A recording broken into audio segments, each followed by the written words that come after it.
that had Harris winning. So I feel like some of these moves, which is what I'm a little bit nervous on right now. We're working on it. If there is a problem right now with the stream, it's also down for me. So we'll figure it out. Refresh, I guess. Is that what we should be telling people? Okay, so please refresh the stream if you still hear us. Yes, now what's up? We should be working. So thank you, everybody, for your patience there as...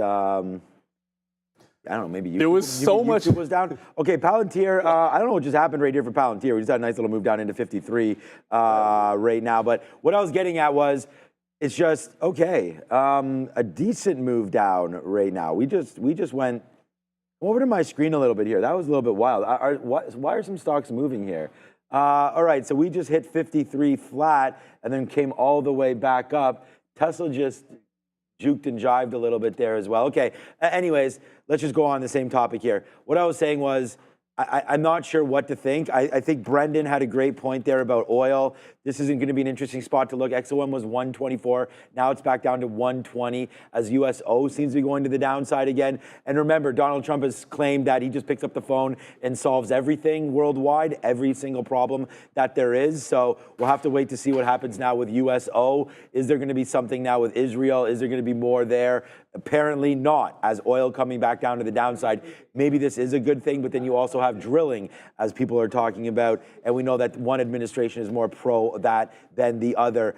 The reason why I had Palantir up there and looking at it is, I mean, this is a pretty pro-U.S. company. I think that's where we have to look today. So on my board right now, we're going to have the biggest U.S. company in the world, I think, is with today's movement and Apple's movement is going to be Nvidia. I think. So we're going to look at Nvidia today, the biggest U.S. company in the world. We're going to look at Tesla. I mean, you can't get more pro-U.S. than that, right? I mean, come on, this guy's literally dancing on stage with Donald. And then we're going to be looking at Palantir. Boom, we've always looking at that one. We're looking at Donald J. Trump right there, as well as this stock. Congratulations again. I would still think that there's not much of a business here, but definitely not denying momentum here in DJT. We had probably I don't know, I don't want to call this the trade of the month, but we were short right here before the halt yesterday, short 38 and covered some down here. So this is why you don't hold overnight for me. Covered this trade, $6 in the money yesterday. We'll see if we could take advantage of a DJT halt possibility here today as well, up 30%. So yeah, man, we're very excited to go. And we didn't even really talk about Bitcoin, which right now, as you can see at the bottom, 74 and change, had a dance above 75, and I think we get back up there as well. So man, it's a good day to be alive if you are bullish in the stock market. Yes. Political opinions aside, we will try our best today to avoid giving our opinions on the election, other than it's been announced. I guess there's no one really. I haven't seen any like fightbacks from the Democrats. I think this will be what it is. We were all nervous. I talked to Brendan yesterday. He didn't think it would be settled today. I talked to Raheem yesterday, actually, when I left. He also didn't think it would be settled. So I think there is some certainty now in the market that we can play off of. So we'll just continue with that, and we will talk about political stocks that are affected by this election, but in no way will we give an opinion other than what we see on the screen. So we'd like to keep. Honestly, we love the chat engagement, but stock ideas is kind of what we're here for. Yeah, that's what it's all about. You got to be able to be laser focused if you can on what you want to trade and the stocks and what they are doing, not the assumption of what should happen or what you want to have happen here.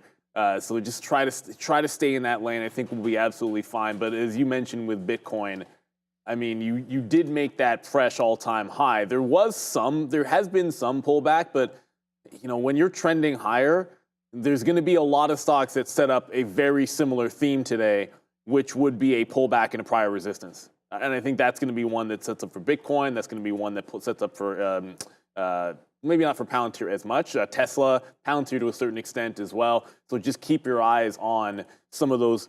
Some prices you got to go way back, and other ones you don't have to go too far. With Tesla, the prior resistance it's pulling back into was literally from September of 2023. But with IBIT, it's just recently when we tested that previous high. And you can already see we've bounced once off of it. So trend is your friend till the end when it bends, and the things that have gapped up, give them a chance to work. The open should be wild. There's going to be some extra volatility at the open for sure. I know we're seeing it in the pre-market, so you don't necessarily need to jump in at 9:30 when the market opens. I'm expecting some big candles. You want to wait for your confirmation, know the stocks that you want to look at. All right, let's zoom out a little bit. Yeah, I mean, this, I think, good point from both you guys. I had no intention of coming in here today and talking about, neither did I, you know, something that was finalized to this extent. So definitely a surprise from that standpoint. Let's zoom out a little bit, talk a little bit about the dollar. I want to talk about yields as well, because this is a 15-minute chart. So just take a step back, and this is the DXY. So that's the dollar this morning. 105.30. If you zoom out on that, we're all the way back to basically where we were in the summer, July. You got to go back to, I guess, the beginning of July, yeah, to find the last time we were at these levels. 106, really the high from the beginning of the summer. Yields across the board. I mean, you were looking at the 10-year. I mean, I see the 2-year and the 3-year also absolutely exploding to the upside. And this is the tariffs conversation. If higher tariffs result in those costs being passed along to consumers, there's an inflationary aspect to that. We're seeing markets react. Yeah, it's exactly it, Brendo. Well said. Trade policies factor in, obviously, here. Specifically, the Trump administration wants to implement new tariffs and or restrictions on import that could potentially reduce the U.S. trade deficit. A reduced trade deficit often supports a stronger dollar as it decreases the supply of dollars going abroad. Essentially how it works. There's another part to this as well. Fiscal stimulus. Even though he hasn't promised more spending directly in new programs, what he has promised is tax cuts, which is also inflationary. It's stimulus. So those are the reasons I think that we're moving up in yields and we're moving up in the dollar. Yeah, so as far as an individual opportunity today, probably not necessarily one right out of the gate, guys. But if you zoom out, this is a weekly chart of the dollar. We're still in this range, firmly in this range, but what a move it's been. Again, this is a weekly chart. So 1, 2, 3, 4, 5, 6 weeks in a row now, straight back to the upside for the dollar. Yeah, strength. Well, this is one of these days where it's like, it's a bleed up for just about everything. You know, like some of the old correlations, you can forget about them. And I want to bring up, as you guys were just mentioning the USD, I just want to bring up the financials, right? And with also possibly less regulation coming through or a decrease in regulation on the banking sector, JP Morgan's up 6% breakaway through all-time highs. So when we talk about there being a million ways that you can go to swerve left, right, and center for continuation longs, I mean, okay, or continuation shorts if you're looking at something like solar, then you've got to stay in your lane. Like, obviously, like this is a hefty move in JP. And if it can hold on, this could also be a big trend. Now, obviously, if you break in the gap, I don't like how far there are no dip zones to look at, so it's not on my radar. It's a little bit thin, but across the board, you're going to see the financials as well holding up incredibly strong. Heck, I wouldn't be surprised if we have viewers that are all over trading TLT today. And, why not, right? I mean, ultimately, like I said, there's going to be so many. There's going to be so many gaps around here. No. Look, when you got TLT, which just essentially gapped down, right? So like 90% of the things that we probably look at today are going to be gapping up, but there are a few, and obviously TLT gapping down underneath trend. Like if this is your jam, okay, well, pull back into prior support. If your jam is the financials, pull back into prior resistance. And so along the lines here, I think the trend is your friend until you're sure that it's broken. And some names it'll be a little bit more obvious than others, no questions asked. There was one point today, like we're going over the watch list and almost forgot that there were even any earnings to go over from last night. Yeah, to be honest with you, and it's just dead true because you got to stay in your lane. Like I've looked at SMCI. I don't really have any trade plan of action for it because I think there's just going to be way too many fish to fry in here today. If you want to trade Tesla, then at the open, you're going to be staring down a Tesla chart and a Tesla level too. And I'm going to have Tesla, Mara, and Bitcoin up and hopefully have room for like one or two other things a little bit later on in the session because I think it's going to require that kind of focus. And there's nothing wrong with that whatsoever. And when I was talking about Tesla, And again, I got to pull up I got to go way back here for this. And I know we're going to get into all of this, but while we're mentioning it, all the way back, September of 2023, $279. Oh, I mean, really, if you give it, it's like 278. But that's the dip buy zone. That's a good, you're talking about $3 from here. But it's up 30. So that is a nothing pullback. And you've got to keep that in mind at the open. If it were to pull back all the way into a prior high, that's like a 274. Again, yeah, that's $8, but it's up 30. So it would still be very much able to hold on to that trend. So I think you might have to withstand some profit taking at this open and just be really patient if you are looking for trend continuations for short today. All right. Yeah, look, I have, and this will be out momentarily, all those names we talked about on there that I like. Another name here that I was thinking about, first of all, I know we always talk about technology names, and I'm going to get to a different one right here. I think Intel has a good chance now because, again, we want to talk about U.S. names. Intel's been really sort of prominent in the foundry and in building U.S. and, making U.S. relevant again in the chip space. So I think this has a chance today. So we'll have to look at this at in and around $24. The other one here that I own, this is like the only basically industrial, like I've missed out on, Caterpillar and Deere and pretty much all of that. But, Nucor right here, I just think, again, nice name. Huge pop, up 10%, trying to break out. I actually had it above the 200 period on another platform, so it doesn't look like we're getting there on this one, so I'm going to double check it. But anyways, 165 right into there. I mean, I think that could be a spot where we maybe take a little bit of profit. If you've been playing this like Build Back Better plan, I know that's something that's from like 4 or 8 years ago. But at the end of the day, U.S. Steel, X is an interesting name as well, but there's that Nippon deal there. So I just like this to make a move here, as we'll wait to see if infrastructure becomes a talking point again. So there's so many different names. And yesterday on the recap show, I've never ever seen this. There was not one red sector to talk about other than Mary Jane. And look what happened today. It was only down 4% yesterday, but guess what here? Brendan, where's Brendan? Remember we talked about a play that someone had on MSOS? I mean, now you're down 20% right now, getting absolutely crushed.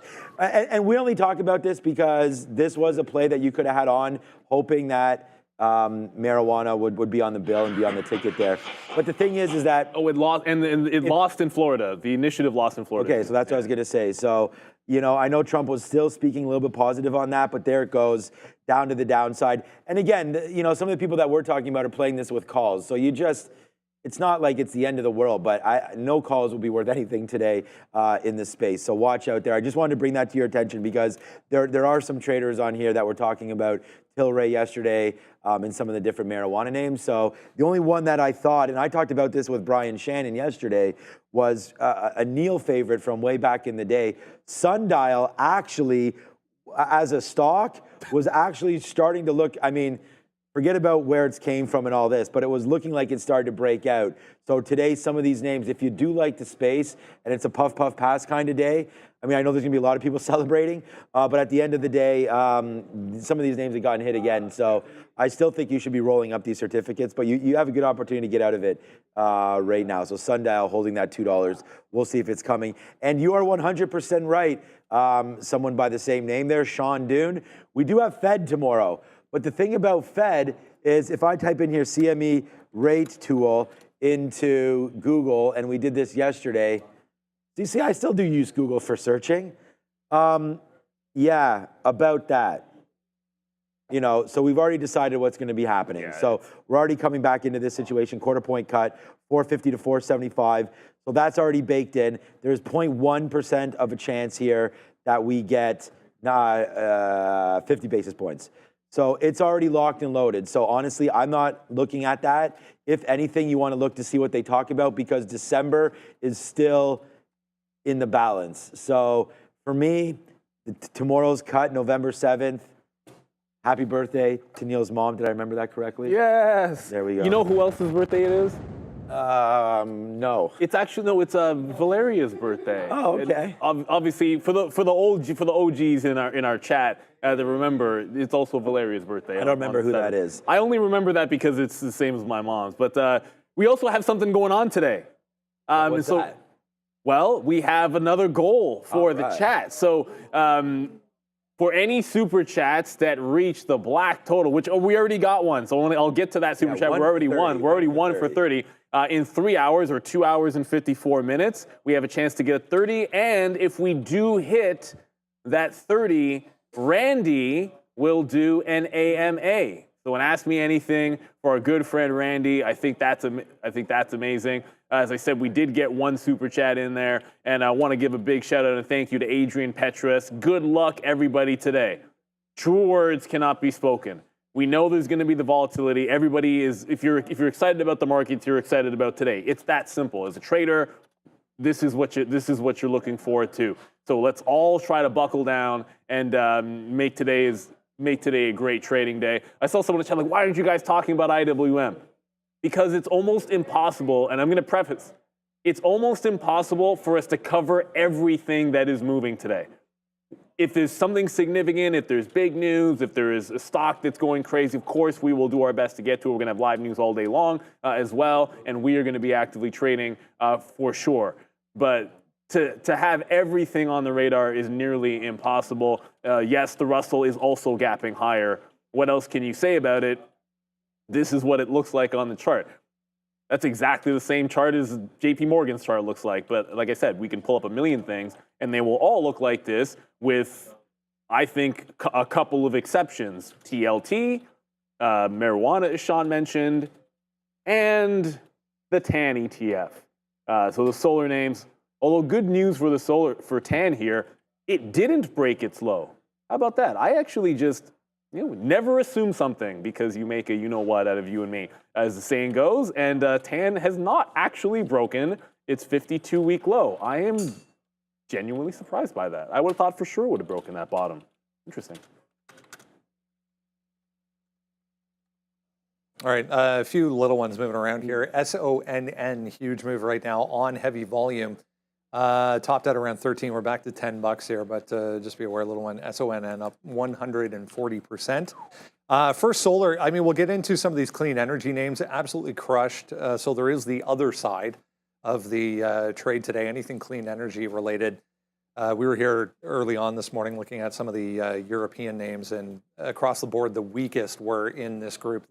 Anything related to, wind power, solar, clean energy in general, downside huge. Yeah, 10, that's the one I'm looking at here, Brendo. That's the ETF down 11 1/5 right now. And here's what the look is. Investors are concerned that Trump's return could undermine the Inflation Reduction Act, which has really helped provide tax breaks, substantial tax incentives for these solar companies. But it might not just be in his hands. This has been passed through Congress. So to repeal it, it's got to go through Congress. He's got control, or his party has control of the Senate right now, but the House is still in limbo. Yep. SONN looks like a patent was issued for an immunotherapy drug for them. So coming back in a hurry, but still a ton of volume on SONN. Let's go over to Adara with some upgrades and downgrades.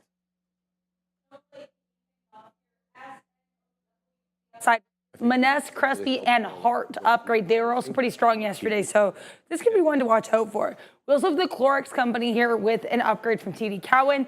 AstraZeneca currently down in the day right now, but getting this upgrade from BofA Securities, and Telsey Advisory Group upgrading on holdings ahead of its earnings next week. So ON to the upside. To the downside is going to be Supermicro, our first downgrade here of the day, with a downgrade from JP Morgan Chase after its preliminary Q1 2025 earnings report. They also said they still don't know when they're going to release that 10K, so things continue to look a little bit dicey for SMCI. Cboe getting a downgrade here from Morgan Stanley. We have a BofA Securities downgrade for 5 below, and Ardent Health getting a downgrade from BofA Securities as well. Lots to talk about on both sides of the lane here, guys. Wow, that's a bold one there on the AstraZeneca upgrade, as they have this medical insurance probe ongoing. Yeah, it's you know what? Maybe when blood's in the water. Yeah, blood's in the water. Again, if you know something, maybe somebody knows something about that and how it'll turn out. But the AZN it's getting very close to some 52-week lows, unbroken just yet. In February, you were down at $60. This is going to be short sell restricted today.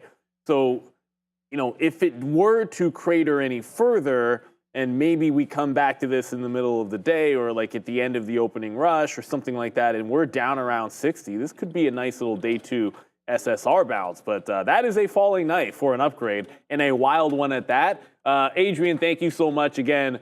I'm going to screen cap this and send it to my mom. She's going to absolutely love it. Thank you so much for the super chat. We are now up to 3. We've gotten a couple of super chats in there. We appreciate you. Randy's going to do an AMA if we get to that 30 target.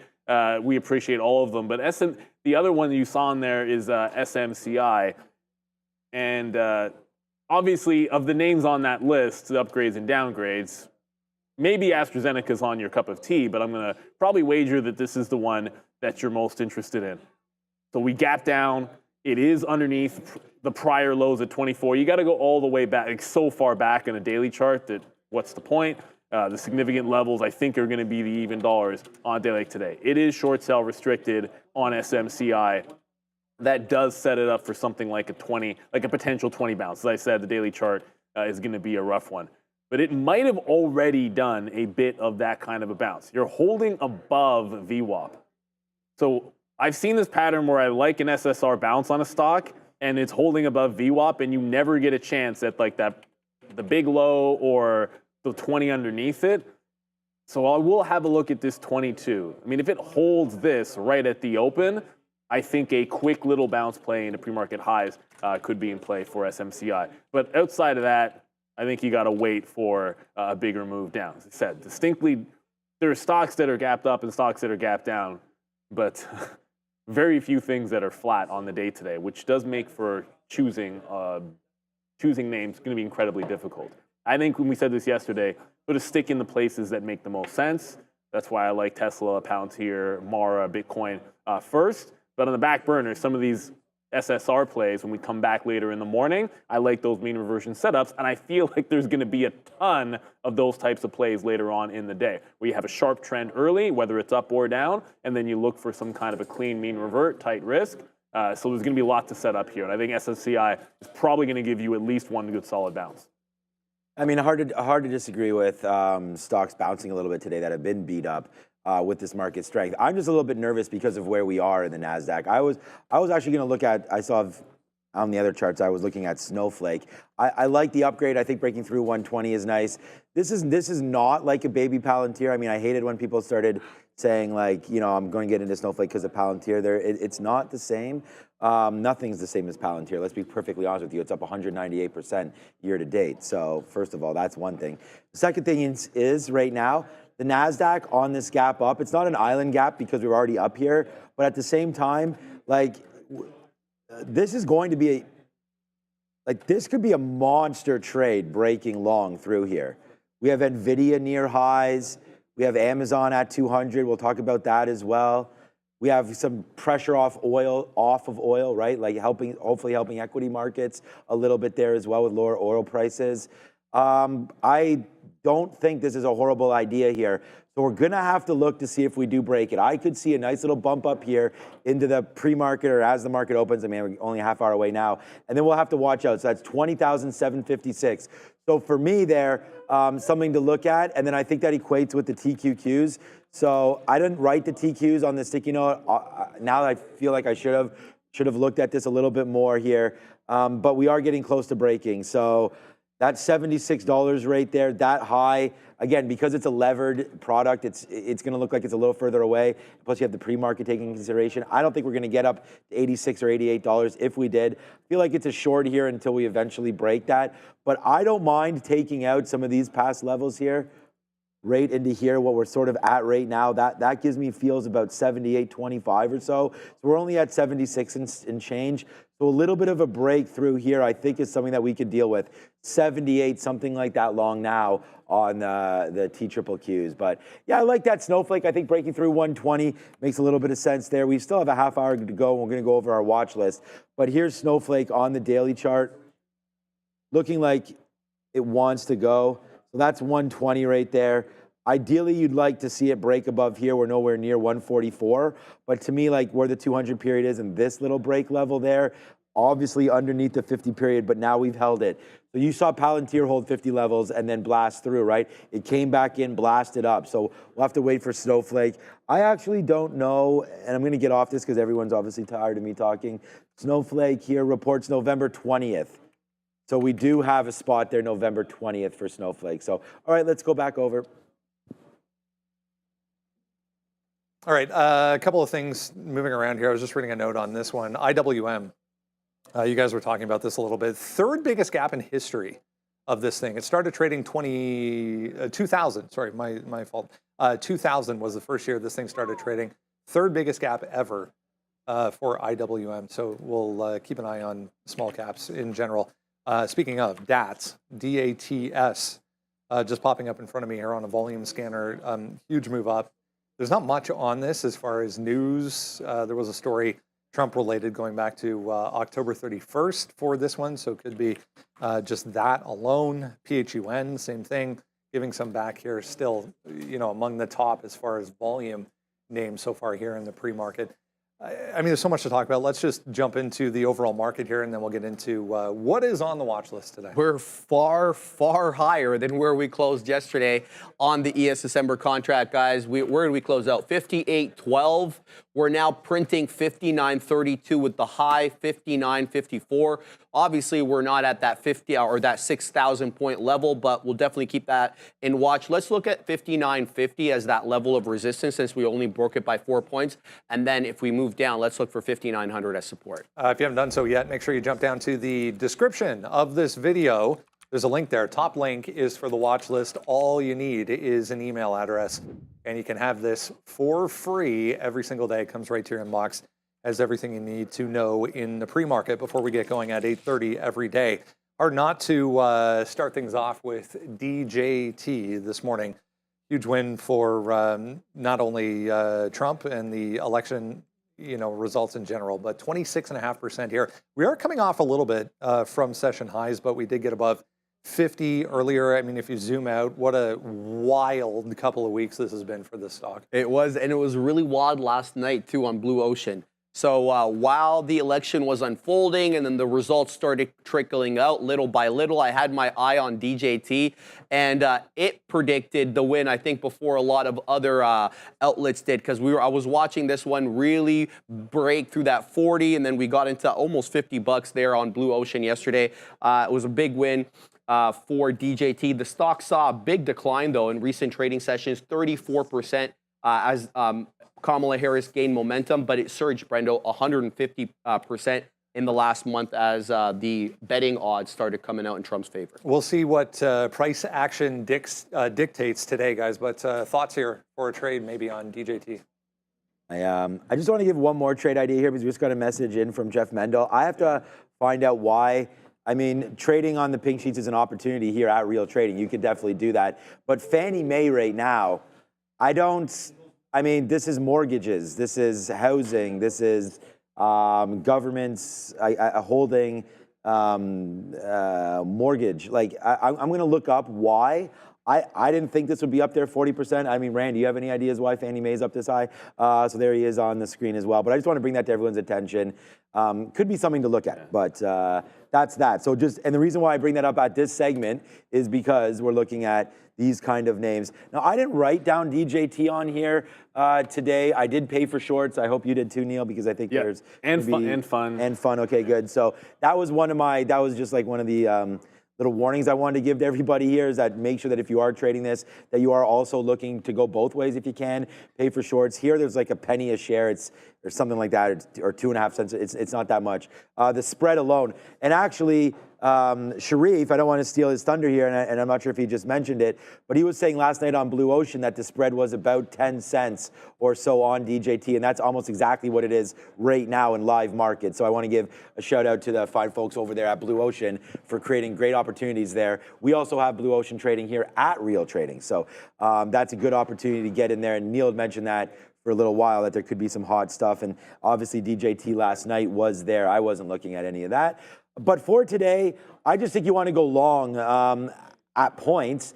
I would rather, instead of like picking it, yesterday I had a trade that I was very proud of being able to, and I want to thank Brian Shannon. Brian Shannon gave an amazing endorsement of trading and what we did here yesterday. So if we can even find that clip on the market recap show, that might be something.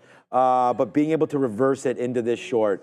So we didn't start trading this name until about 2:30 yesterday, and it was live here right with everybody on the show. I feel like the same thing might be true again now. Watch out for this 40 to hold. Like, I think we could come back into $40. That could be a great spot there to get into the long. But then I'm wondering that if we break below, like I'm kind of looking this level 37, that might create this all over again. So I think the risk is definitely to those holding longs. So if you're going to try 40, I think you got to get out at 39. You know, and then if that doesn't hold, that's almost going to be the last chance for me. Buying 40, giving it $1, $1.50. Let's just see how it reacts. You don't get out of DJT for 50-cent hit. You do not do that. You do not get out of it, in my opinion, anyways. It's going to move. The spread is 10 cents right now. So if you don't have $1 or so of a plan of action for DJT, I would not look at this stock today. So for me, buying in and around 40, getting it out at around 39, 38, 50, something like that, I think is the right play into this chaos. And then if we lose down here 37, then I think you go short. As far as breaking longs, I think you just break pre-market highs if you're going to look anywhere. $47.50, $48 in that. Or, I mean, so I've given you sort of areas to look for dip buys, a plan of action on the south side, and then I think that you wait for the halt. And I mean, I was able to get in before the halt, but even if you were in yesterday on that halt, there was more downside pressure off that first halt. So here it halts right here at 35.50. It does continue to go lower into 31s.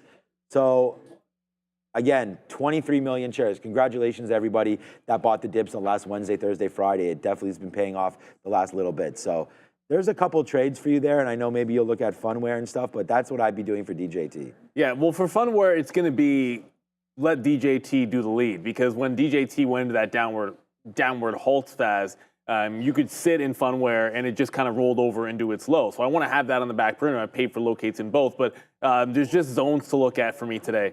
It's the 44, 40, and 36. So those are the areas that I'm trading off of, because you can see there was significant price action the last time we were at each of those price levels. The 36, rollover, resistance, and then the 40 yesterday, 44, obviously, you got to go back a couple of days. So if we're not climbing when you're adjacent to a zone, I want to look for failures. If we're underneath it and trending underneath, I'm only looking for bounces that can hold these levels. And if it's cratering down, I want to see some kind of a bounce play. If we see 36, it's got to be a mean reversion. At that point, you'd be down a heck of a lot. And at any point, if DJT halts and I'm not in DJT, the first thing I'm going to do, ideally if I'm fast enough, is I'm going to flip over to Funware and then try and take it off of the DJT. If the DJT halts down, I don't mind going over to Funware. If I see a short entry, it's just going to be boom, we're in. If DJT halts to the upside and I can catch a move in Funware, I'm just going to go punch in. As simple as that. So you just want to be able to be nimble, I think, especially off the open. I would not be surprised if we had multiple halts today on DJT. I don't think that's anything that's going to surprise anybody. All right, let's go on to Tesla here. 12.1% right now. Monster gap through basically all the recent levels. This is a daily chart. You got to go all the way back to I guess October, November of last year, going to find any kind of resistance. But 250 holds on a daily chart. We get the huge gap on the results here. I mean, it's Tesla. It's still about the cars at this point, right? I guess. Well, he did spend about $75 million, and by he, I'm talking about Elon Musk on or he did donate to the America PAC.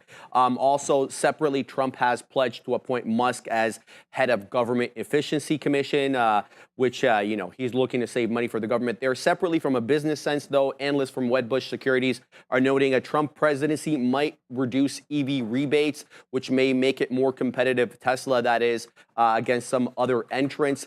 I was talking to Randy off camera about the robo-taxi and how this could benefit Tesla specifically and not the other EV companies because of the basically the government regulation around self-driving.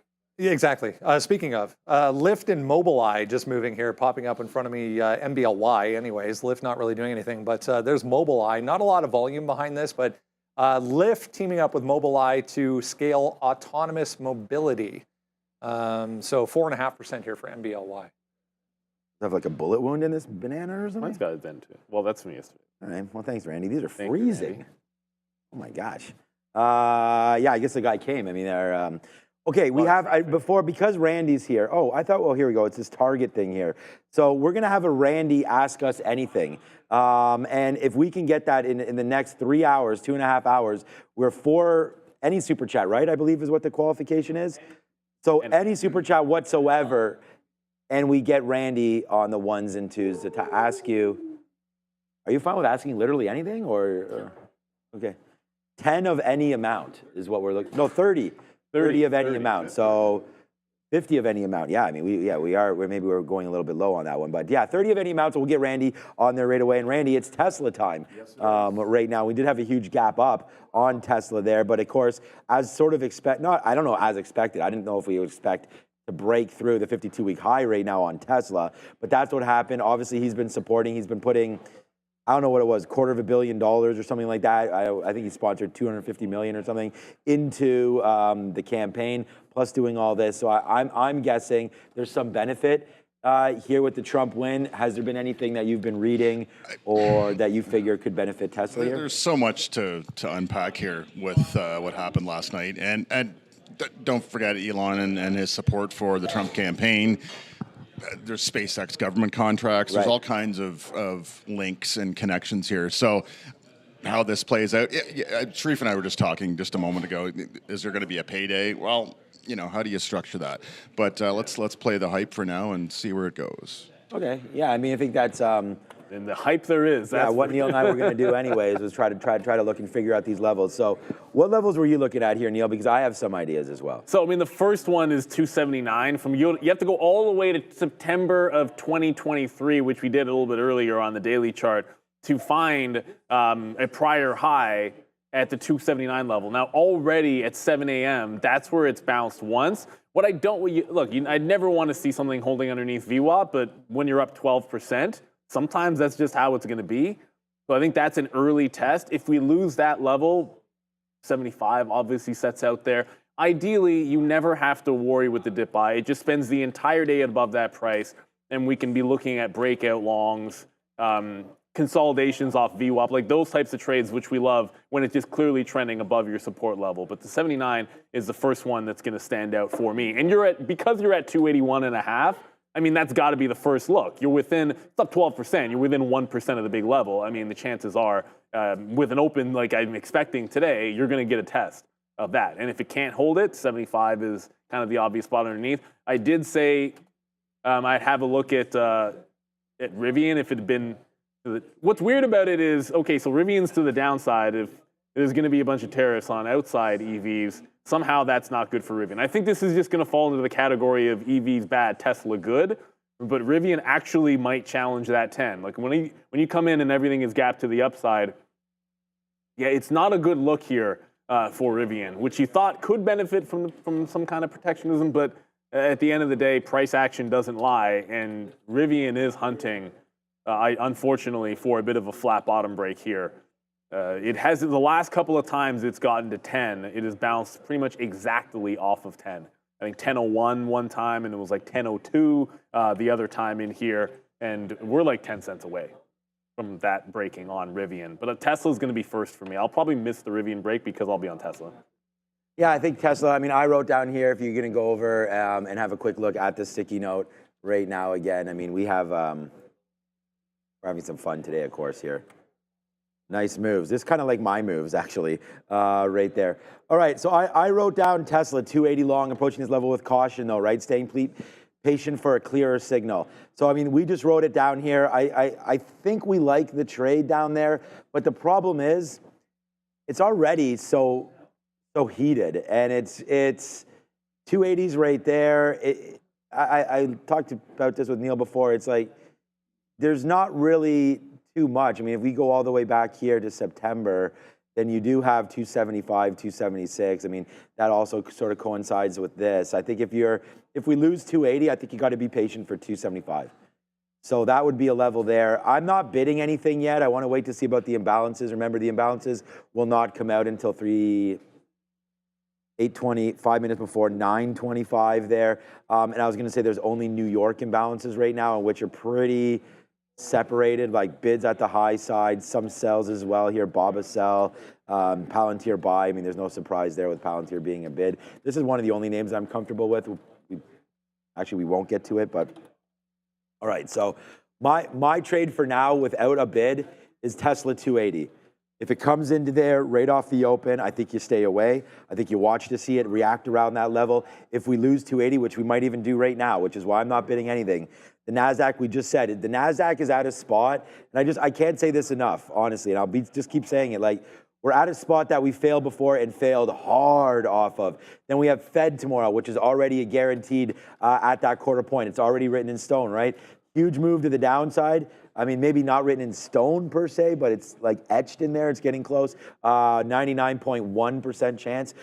So anyways, as you fall back in here, I could say, yeah, we are chiseling. Yeah, We're chiseling it in. We're breaking putting into the table over there. We're breaking it out. Yeah. So if the NASDAQ can hold, then great. But I am a little nervous at some of these levels. So I feel like when I say we won't get involved early, I say that and then it's 9:31 and we have something on, but I definitely, for Tesla, I think we have to wait. If it rips off the open, then I think you just break this 285 and then you go, okay, everybody agrees with us, the market's ripping and Tesla's holding for it, let's go long. But I think you got to be more patient with this name. It's 9:15, 280 long if you dare, but I think you got to give it at least $5 if you're going to do that. 275 if we lose 280 is my next spot to average into that trade.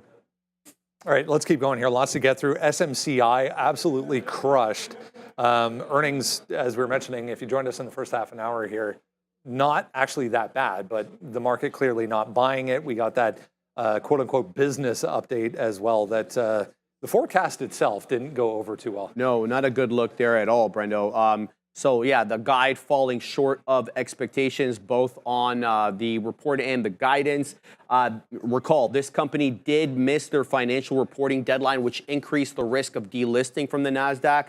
CEO Charles Liang basically said they're urgently working on restoring financial reporting compliance, and they're in the process of hiring a new auditor ever since Ernst & Young walked away. Separately, the CFO making comments with respect to their relationship with Nvidia. There had been concerns that Nvidia would back off giving them the supply that they needed for their AI servers. Apparently, that is not the case, and Nvidia has not changed their allocation plans with SMCI. So at least they're not going to run out of product. I mean, this story continues here, guys. Sorry, I'm just keeping my eye on some volume scanners as well. 23 seeming to be a little bit of a problem here. It's worth noting, I mean, this thing's very active so far, rightfully so, pre-market. Oh, yeah. The relative volume today is through the roof, pretty much all over the place. So, you know, some of it's going to be obviously election related, in this particular case, earnings. And, you know, at this point, they still have investigations going on with SMCI. And you're holding up a view up, as I said earlier. You might have already made the bounce off of 20 in the pre-market. So there's this 22 to look for an SSR bounce. If it were to pop in, fail to break this, which is 2180, on a 22 hold, then I think looking for like a long back through 22, maybe to press the pre-market highs would make sense. Because I'm going to be looking at Tesla, Mara, Palantir as I look up here, maybe Amazon, I think I'm going to be waiting out at SMCI. And if we do get a big pop, I'm staring down 25 prior low to where it consolidated in the aftermarket. If it gets back up to that price, I'd be looking for a mean revert in a short trade on SMCI. And as I say that, because a Boy Scout should always be prepared. We have locates on SMCI, or I already paid for them and forgot that I had done my diligence. So if it wasn't free, it would have been pennies per share traded for sure. Yeah, so with SMCI, I doubt I look at that SSR bounce if it happens right away at 9:30. If it does some kind of a base off one of the even dollars later on in the session, sure. And I'm waiting till 25 to look for a short.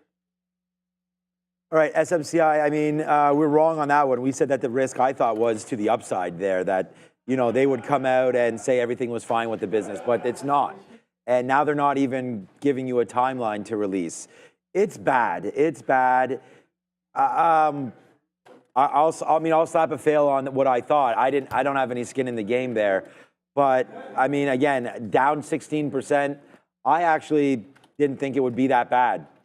So, kind of pie in the face on that one. But I don't, for today, because the fact that I don't really understand what's going on and why it's not even down even more than this, like, why can't they release the numbers? I mean, I know it's all there. I didn't have time to go through that whole report and that whole discussion. But Adair and I talked about this on the after show yesterday, on the recap show. It was a disaster to the downside there.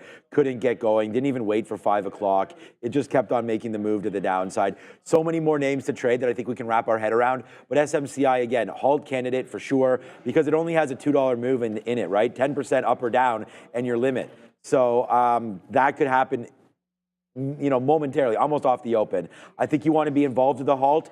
So what I would do is wait to see if you can watch this and then play it, maybe market on open or limit on open off that halt, whichever way it halts, because I think it's going to get uglier. So if they buy this thing back up, I think the shorts squeeze and it continues to go higher. If they crank this thing lower, there's going to be no bids. So you're already below. SMCI right here, they're 52-week low. I like to use eSignal, and shout out to eSignal now as we're affiliated with them. We talked about that. Make sure you scan that QR code on the screen right now, Trade the Pool, but also eSignal as well. 23.90 is the 52-week low. So that's been breached already and looks just to go lower. So I don't know. There might be some support down here at 23 flat. But if you're looking at the chart right now, that's right where we're at.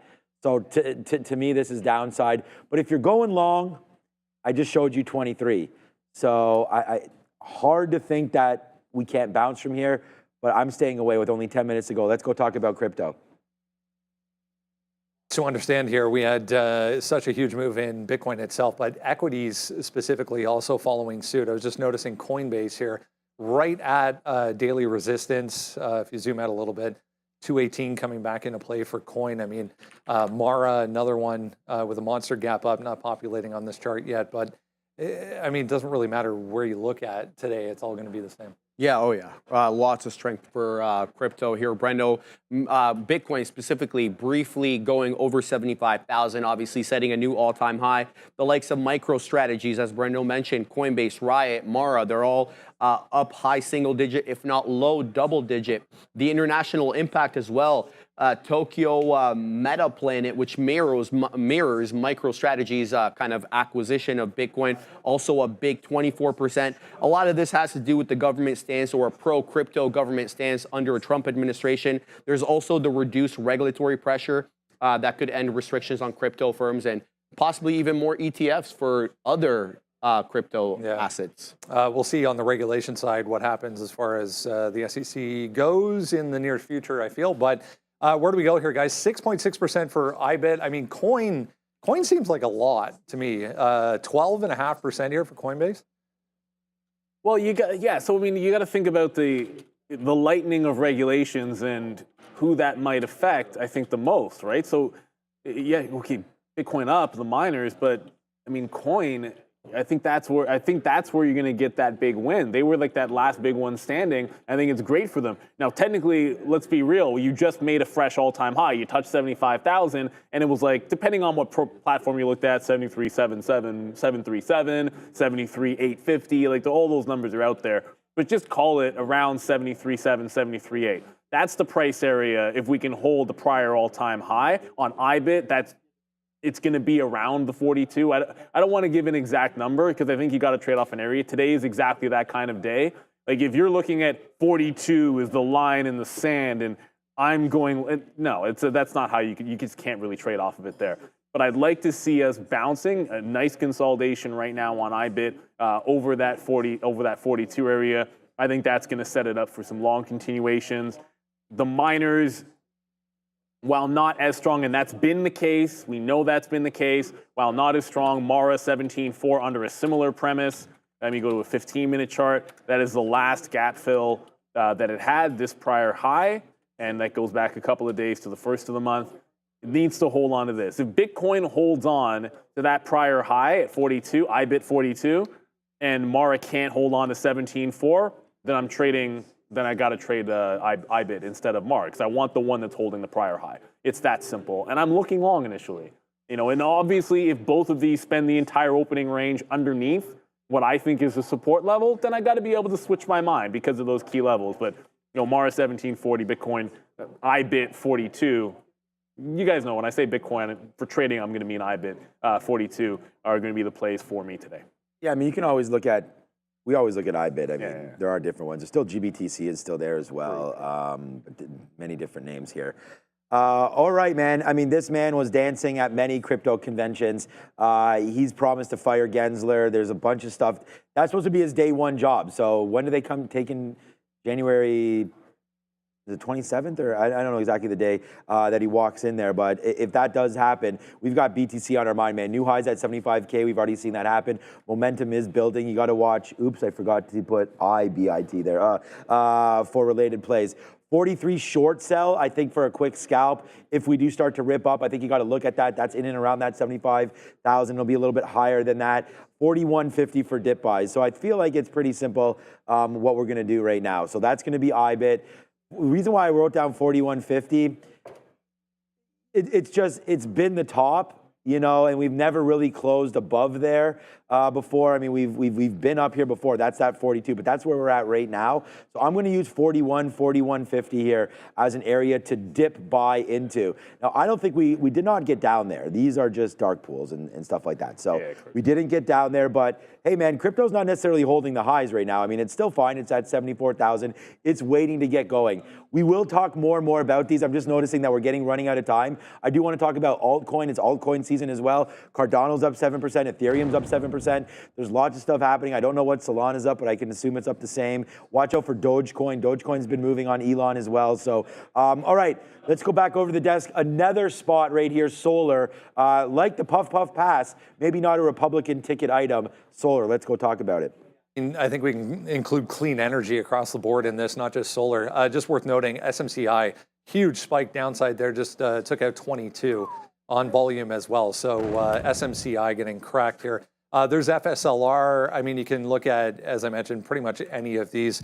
ENPH is going to be the same.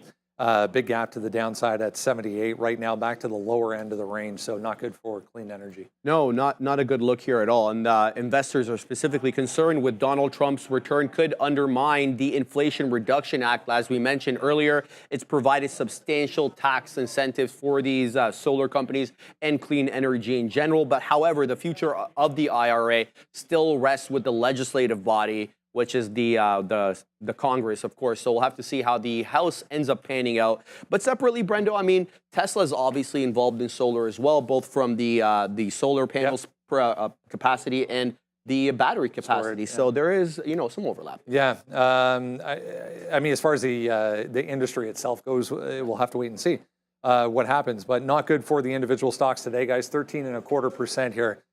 For end phase, again, all the way back to October levels. Yeah, look, it's obviously pretty ugly there. I just want to note here, some imbalances just came through. SMCI, 1.1 million sell. Palantir, 850,000 buy. DJT, 1 million to the buy side on DJT. You've also got the SQQQ with a sell of 600,000, but the big three, SMCI, 1 million sell, DJT, 1 million buy, Palantir, 900,000 buy. It should give you an indication of the types of names that you want to look at today, because there's a lot of open interest, which means there's usually a little bit of extra volatility in those types of names. So First Solar here, and again, you're not going to find anyone showing you the live imbalances as they come out here, except for Trader TV. And we're right here for you. When there's halts, we'll be able to give you indicated opens and what things are looking like. Now, FSLR could be an SSR bounce play. I'll acknowledge that both TAN and First Solar both managed to hold on to prior lows. So it did hold on to the prior low. That's about $181 here that it made just last week off of the bottom. That's ye old Alamo. If that goes, TAN's going to lose it as well. I'm not really thinking SSR bounce play on anything that is directional because of the election. I'd save that for things that might not have to do with it. That don't have to do with it. So yeah, I'm not thinking SSR bounce plane for solar, but if you were looking, it has to be. I shouldn't say it has to be. I mean, if it would be at that prior low if it could hold on to 180, but underneath that, short continuation in play. The solar names bleeding, obviously. So I didn't get to. Was Nvidia? Yeah, I'm not gonna look at solar. Yeah, we didn't actually. Yeah, okay. So let's get that done. We're done right now. We only have 2 minutes to go. Less than a minute and a half to go. So I have Nvidia to take out the high. Like Nvidia is absolutely motoring right now. You want to talk about the biggest U.S. company? I mean, this is a day for United States. I'm going long on this break, the 52-week and all-time high. I promised everybody. I mean, I can only promise to move stocks so much, but I said Nvidia by week end, will be at that all-time high. That's exactly what's happening. It's just happening earlier than this. This is Wednesday, I believe, right now. So get it, Jensen. Yeah, that's Sharif's thing. Everything's, get it, Adara, get it, Donald, get it, Jensen. Get it longs right now. Anybody that's long right now is getting it. And so I was just saying, you know what? Let's just wait. It's 144.50. That's what I have marked down here on eSignal. So I just want to show everybody 144.42. I think it's been higher before, but I'm just going to use that as a number. So that's my long there. And my dip buy was down here at 140, 139, like basically where we closed. But, I didn't realize the market wouldn't be turning around at all. So I think this will probably be the first trade that we're in. We're also going to be experiencing a Palantir long, hopefully. If that dips into 53, we'll get that. The only other order I have out is a dip buy for Nvidia. So Palantir, Nvidia, Bitcoin on IBIT. I think, Neil, okay, less than 10 seconds left right now. Get ready to rock and roll. It's Adara on the bell. And today's opening bell brought to you by Firefly, revolutionizing brain health. Thank you, Firefly, for all of that. Here we go. All right, we're open, guys. Let's go. Let's let this party start right now. We are into something right away. We did get that Palantir. Wow, Palantir is cranking to the downside real bad right now. Nice move down there. Is it 50 yet? Yeah, almost 51 and change right now. Yeah. For Palantir. No, 50s. Yeah, it dropped $1. So we're long now at 52.13 on Palantir. I'm going to get out if this breaks 51, guys. I don't know what was up with that 50.99 breaker. We're out on Palantir. Huge long back for us right now. Let's see if we can make Palantir great again. Wow, bang, there it is. Oh boy, we sat in this one more time and did it one more time. Hit the like, hit the subscribe. Your boy's doing it for you right in front of your face again. There goes Palantir. Nice move to the upside. Let's go. Yeah, I think I just got barely missed on Palantir, but great look that you're able to grab it. Tesla just tagged 285. It's coming right back into that 280 and pulling a little bit of a bounce play here. DJT is heading lower. It's already at 42 and starting to go even further. So watch out for DJT on a bit of a dip. There goes Tesla. Let me zoom in so you're able to see it. It just bounced adjacent to VWAP and playing right back into the 283 zone, so it holds on to first support here on Tesla. Let's see if it can get past 285. I want to scalp some out. Obviously, we did not break the local bottom, so we have a couple of legs that we can salvo underneath that we still want to look for long. But at the open, going to be scalping out until we get a 285 break on Tesla, holding the 83s. DJT is going into a down halt. Is it? DJT is going into a down halt. Fun, can I just punch Fun? Fun, where are you? I just missed it. Damn. Oh, it's SSR. It's short. I can't hit the bid. That's right. I can't hit the bid. Oh, damn. All right, but you know what? It don't matter because this is what's happening over here, guys. Honestly, I mean, great look there, Neil, on that DJT going to the downside. But you know what? We are now $1.50. We are now $1.50 in the money right now on this beast of a trade right here for Palantir. Oh, boy. When that started going to the downside, we were like, huh? All right, let's see what's happening with Nvidia right now. Welcome. I'm so glad that everyone's here with us right now, man. This is going to be, I mean, if it's not a monster show already, then what is this? We're $1.50 now in the money on the biggest and the baddest. We put up numbers. We put up numbers on this yesterday, and it's happening again right now. Huge move up there for Palantir. We do have DJT now halted to the downside. Unfortunately, we said we would look at this name, but I was not there for that halt. Good point out there by Neil. But you know what? No DJT, no cry, because there goes Palantir. Oh boy, right now for that one. And are we glad that we have this? Palantir continuing to sing right now. Northbound PLTR, monster monster trade right there. Tesla at some point also trying to do 287 something. on Tesla. 287. We called that break through the day's high right there. I hope you got it. You got it right now. 282 and change. Good little play there for Tesla. But Palantir is holding for it right now. It's the big boy of the day. PL number 1 on Tesla. On Palantir. Good trade on Tesla. Yeah, let's go. Everything is heading back into the upside. That NASDAQ is going to break any second now. Nvidia close but no cigar. It might make that break of the all-time high, but it tagged 144 just underneath it and no breakout just yet. Tesla's gearing for 290 at this point. VWAP retrace is going to be in play, but hey, you got to move on to Mara was the other name we liked at the open. So Mara tries to do the dip, holds on to 1740, 1743, almost 42s, and now you're back above VWAP, headed for that $18 realm. Going to get some out in front of what is now VWAP. VWAP's just a line on the chart, but let's try to get some out in front of the 18 area. So we just picked that one up. We'll get about 1.5%. We're almost at 290 on Tesla as we're absolutely flying to the upside. DJT, as we said, is in a halt. It'll probably be 5 minutes, so 2 or 3 minutes until that one opens back up on DJT. But it is a down halt that we're waiting for. The indicated price is actually flat. Halted at 42. Indicating a 42 open. So for right now, a little bit of nothing burger on that one. Would have expected some kind of a bigger move. Oh boy, yesterday was a huge day. We're almost up more today. Huge move here. Palantir, just wow. I'm only in one name and proud of that, to be honest with you. I wish we had sort of been looking at Nvidia or at Tesla a little bit there. But wow, nice move there. As Palantir boys and girls, we really took that trade, and it's a good one here. So congratulations to anybody that's on this. Just continues to go higher. We nailed that, and I'm just glad that we talked about it, because as it was happening, I'm like, what is going on here? Why is this dripping so much? And there it is, man. It's $2.50 right now in the money on that one. Boy, oh boy, is it a great day to be in here and trading again. Tesla, good look. Palantir, BTC, Intel. Let's have a quick look over at Intel. I mean, I was just so like, okay, well, it goes to 24. I guess we could have had that. I wasn't bidding on Intel. We actually told you the names that I was bidding. So hopefully you'll be able to see a little bit of the trade that we have on there now and be able to take advantage of it for yourself. Because again, trading is definitely something that's pretty tough. So here comes Nvidia. So that's going to be a good one. We're going long. Anyways, right now, Palantir is just an absolute beast. Continuing to go higher, guys. I don't even know what to do with this name. I love it. We love it. Long time. Palantir. What's up, Adara?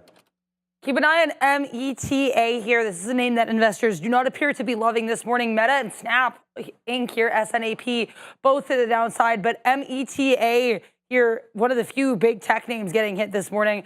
Didn't really have that move up, but we do have Donald Trump being viewed as a pro-TikTok candidate here. So the information reporting late last night, TikTok is probably, quote, the apps, Trump is probably the best hope for TikTok success. So META and SNAP, both of which would benefit from that TikTok embargo or ban getting sent to the downside. META down about 2.5%, guys.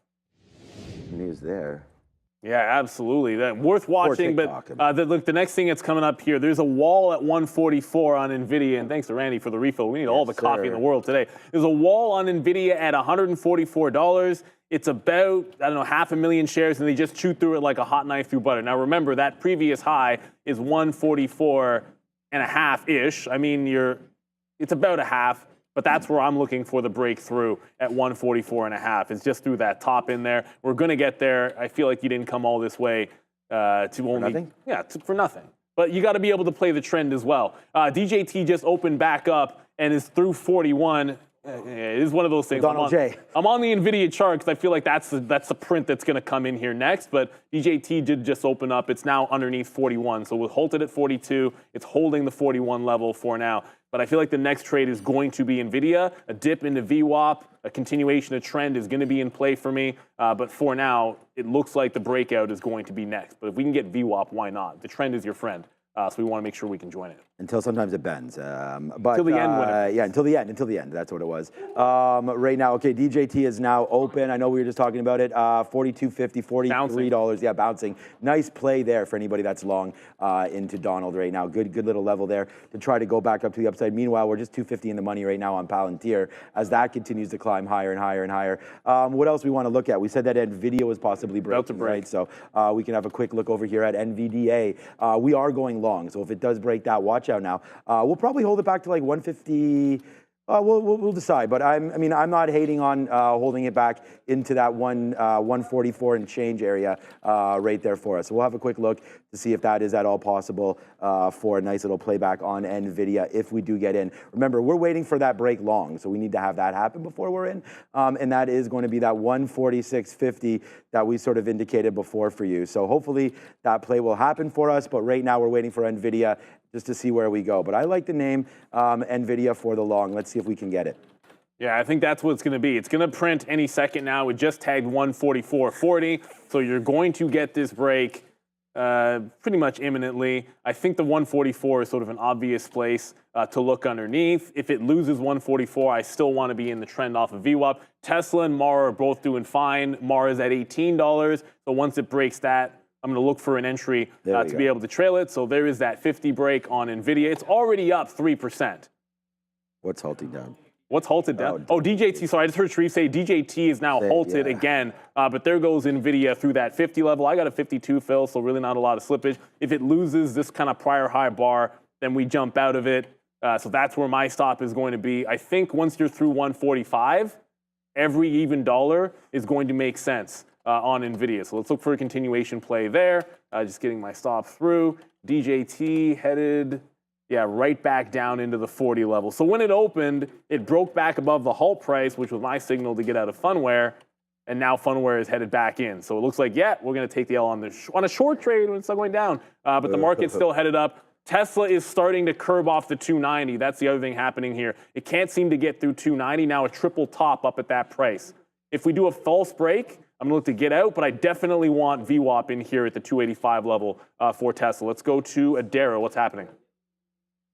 We have DELL on watch here. Not a ton of volume in this name. Trading around 1 million shares so far on the day, but got a bit of a volume spike, as you could see here, heading into that 9:40 a.m. area. What I'm seeing here is a potentially sympathy play or an antipathy play, I guess, with SMCI. We've seen that these tend to move in the opposite of each other, and we know SMCI is down about 24% after a fairly disappointing Q1 2025 preliminary earnings report and guidance. They also said that their 10K form is still going to be delayed. So DELL getting a bounce off of that negative catalyst for Supermicro.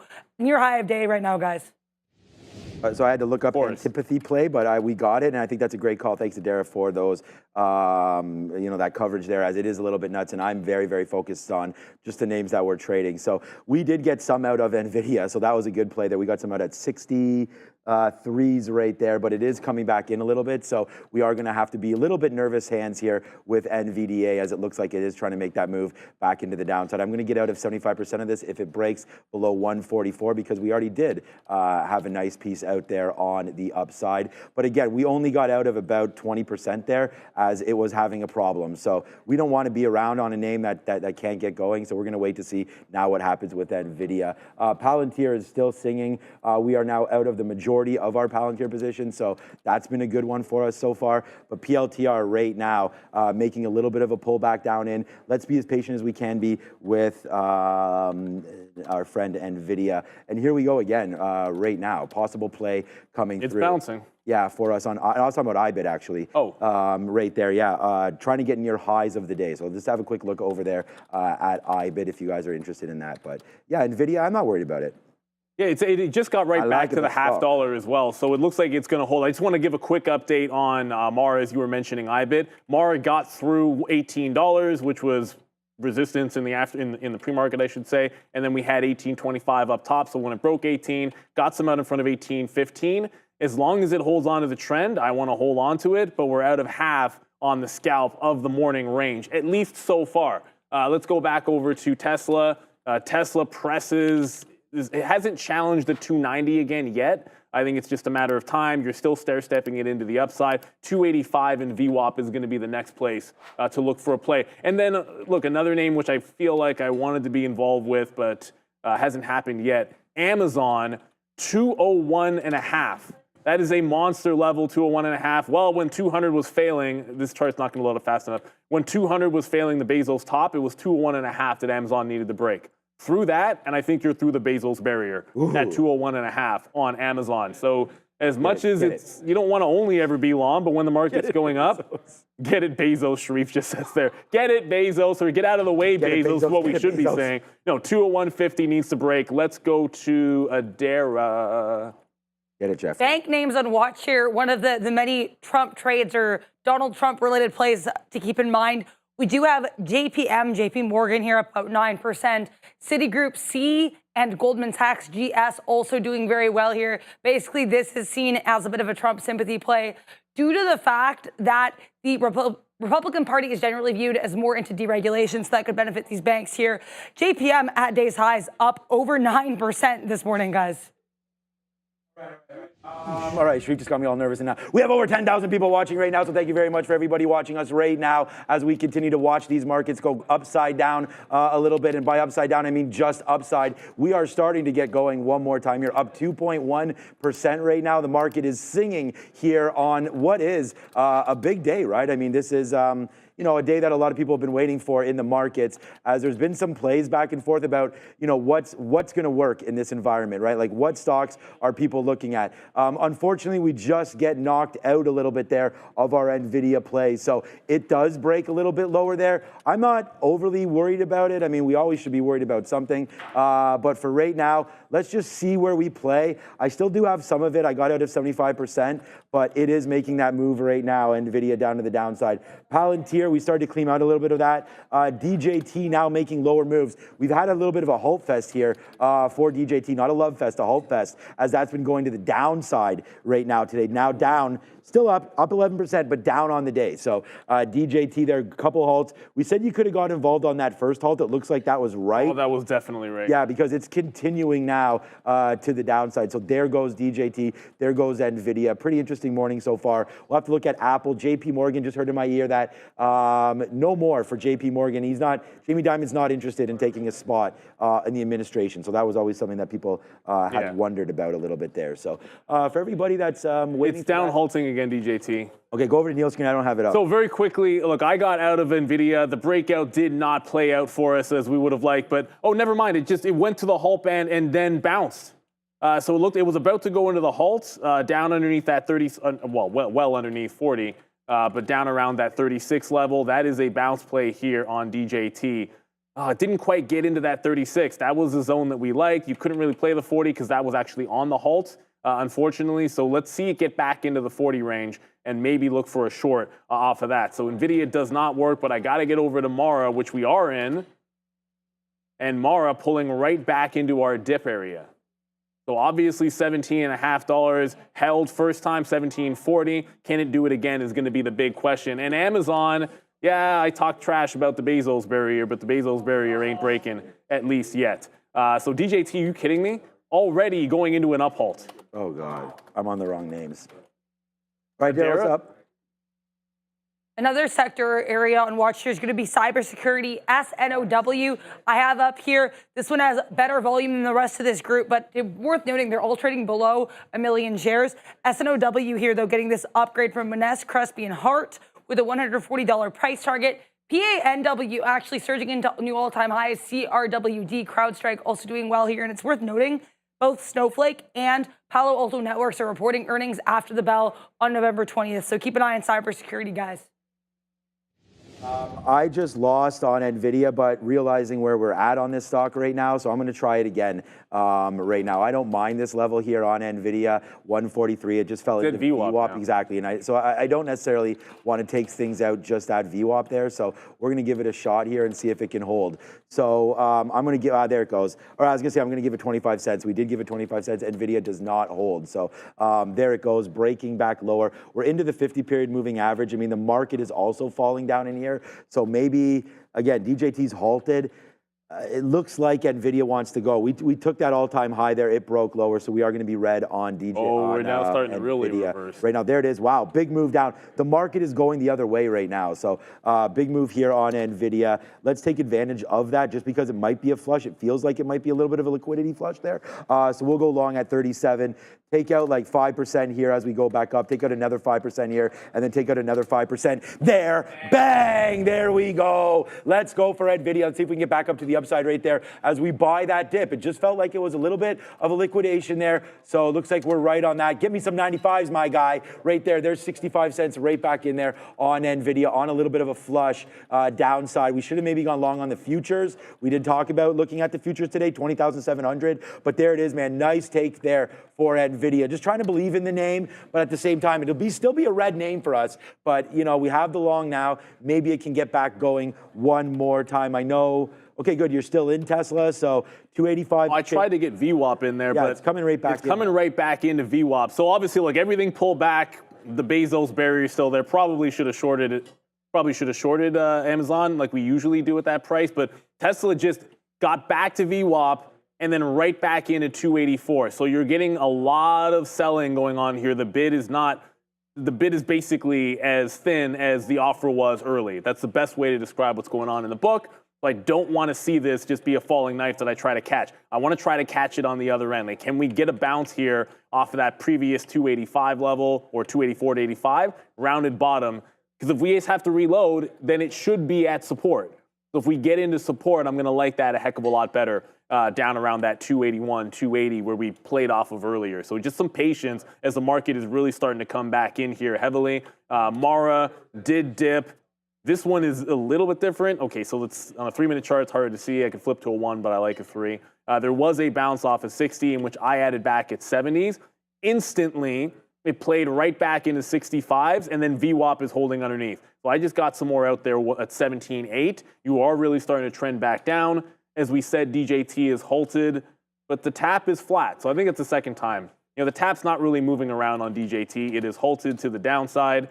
How did I get a? Oh, I know what just happened. It's halted. Oh, yeah, we knew that. Yeah. Yeah, so it's halted with a current indicated open of 39.52, which is exactly where it is halted. So that and Funware, which I punched into right before it halted. We'll see if it opens up higher. But right now it's just sitting at 39.52 on DJT, exactly where it halted. All right, we used our ability to capture some of that at 140. Okay, now it's starting to bounce again. Like, we've been making money scalping Nvidia back to the upside right here, but it just broke through 142 again. So I feel like I don't want to sit here and just get absolutely railroaded on this, but the futures right now are at a spot. I mean, this is in this sort of pre-market where we started to get going back there to the upside. I still want to trade a name that I believe to be strong if the market does rebound today. That's Nvidia. Nvidia touched all-time highs and broke it right there today. So it is kind of a name I want to be long, but at the same time, I can also try not to be as stubborn about it and say, like, you know what, maybe it's just not the day to be long Nvidia. Yeah, we're starting to lose the bottom. Yeah, we can sort of get away from it. So 141.75s, I guess, maybe as an out here for Nvidia. But yeah, it does appear to be in a little bit of trouble. Open any second now, DJT. Right now, okay, DJT about to open. We did get clear out of Palantir. We're only in like 5% left of Palantir, but DJT, Neil's mentioning it's going to be open soon. So here we go. Let's go back over to it and watch and see what happens in just a couple seconds. Yeah, it's indicating a lower open now, 39.20. No, never mind. Back to flat on DJT. It was indicating a lower open. Oh, it loses underneath that 39 level on DJT. So like an instant out for me there. I'll probably punch out a Funware. It immediately headed to the downside on DJT. Funds holding the bid for now, but if it loses underneath $7, I'm going to jump out of that one. So let's go stop just underneath, because DJT is actually continuing lower. Now down at 37. So I got it like right away. The second it opened up, you could see it lose that first line of support, and the same thing happening there with Funware. So still just in Mara and Tesla, as they're both trying to make this bounce. The market's also trying to bounce off some lows. Go, dude. But that DJT is now flushing again. Wild stock. Wild stock. Wild thoughts. We've got wild thoughts right now. This market. Let's go. If we can get back up to the upside right now, we've got a big win right now on Nvidia. So hopefully this name can keep on going back up to the upside. We said that we would want to be friendly with it, and I think we were. Let's get some more out here. I just was waiting at 90s. That did not give me that. Yeah. Give me that bid. All right, 142.97 right now is where I'm going to wait. I'm going to take another piece out. We're only out of 40% now, so maybe we celebrate a little too early there, but we were trying to wait for a bounce back. We got some great fills there on the upside, but only out of 40% right now of Nvidia. So here we go. We're going to get some more out. There it is. Okay, good. So now we just got layered out on the upside right there. took some shares down there. So we'll wait to see. And again, a little bit of a revenge trade, but more of like, where's this stock going? And, you know, I was saying that we were at a spot right now on the futures where we could see a little bit of a bounce. What's going on with the banks right now? I don't have time. Normally, Neil and I, if you're with us for the first time, hit the like, hit the subscribe. Okay. Here we go right now. We've had a couple of these today, especially with Tesla, but now we're on it with Nvidia. Right now is now $2 in the money with Palantir, and we're now $1 in the money with Nvidia as this is starting to go back up to the upside again. So there's JP Morgan now going up 10%. JP Morgan's up 10 damn percent. Palantir's only up 5%, but JP Morgan's up 10. We own JP Morgan. We also own some Goldman Sachs. There goes some Nvidia to the upside as well. Wow, oh wow. It's a big day. It's a trophy day, and it's a big one right now. Good day so far here. Let's just see what winds up happening. Nvidia has been tough, though, to trade. That is for sure. Yeah, market reeling right now to the downside, but I still think there's life. Yeah, Tesla just made a bounce off at 280. The original long that we had came out, that last 10% that we're holding on to for a break of 290. That came out, and then instantly there was a bit of a bounce. Let's just throw up a 1-minute chart. It's just going to be easy. You can see what the price action is doing. So right away, it broke that low. Going to have my stop underneath. Immediately recovered back above. So I'm right back into it. Mara is still holding on to the line as well. As Mara tries to get back into VWAP. I know I should have been short in Amazon, but all you got to do is wait. It's back above that 200 level, so the opportunity to short it off 2150 or 201.50 is now gone. It's still setting up that we can break out that top on Amazon. And one more to get to, just to show you guys what happened in DJT. Open back up immediately to the downside. You're now trending down again on DJT. That 36, though, is holding on rather nicely. I said I would take a step back and then wait for the opening rush to look at SMCI, and SMCI is now trending toward 20. So any false break of $20, and I'm looking for an SSR bounce on SMCI. That's when we knew we wanted to wait for, and now that it's down here, it's getting to that point where it's close to time to pounce, looking for an SSR bounce. Again, just a gimmick play. If it gets to VWAP on a bounce off 20, that's good enough for me. Yeah, I like SMCI a lot. Good play there for sure, looking over there. All right, Palantir's come back in. I think it might be time just to get rid of this trade, to be honest with you, PLTR. I mean, I like it, but we haven't really been able to do too much with it. So, well, we've done a lot with it, but just recently it is making that move back down, and now we take out VWAP. So watch out for a downside push. I'm just going to punch out some here. Oh, we missed it. We missed the punch there. I was trying to get 20s there. Okay, well, we're offering now. Hopefully, there we go. We got 19s. And then since Nvidia and the market right now is trying to bounce a little bit, I'm going to take the best pieces we got out were like 143.20s or maybe 143. Let me give you guys exactly where we got out. Our best out there, yeah, 143.08 actually. So I'm going to take a piece out again here on Nvidia, see if we can get some, there we go, 05s. Nice out there for Nvidia, but again, just trying to play off that dip down in there. Again, I am like through the moon with these banks. I didn't realize they were up that much. I mean, XLF now, $48, $49. What was even the high of this ETF? Up 5%. Wow, nice gap. Yeah, gapping. There we go.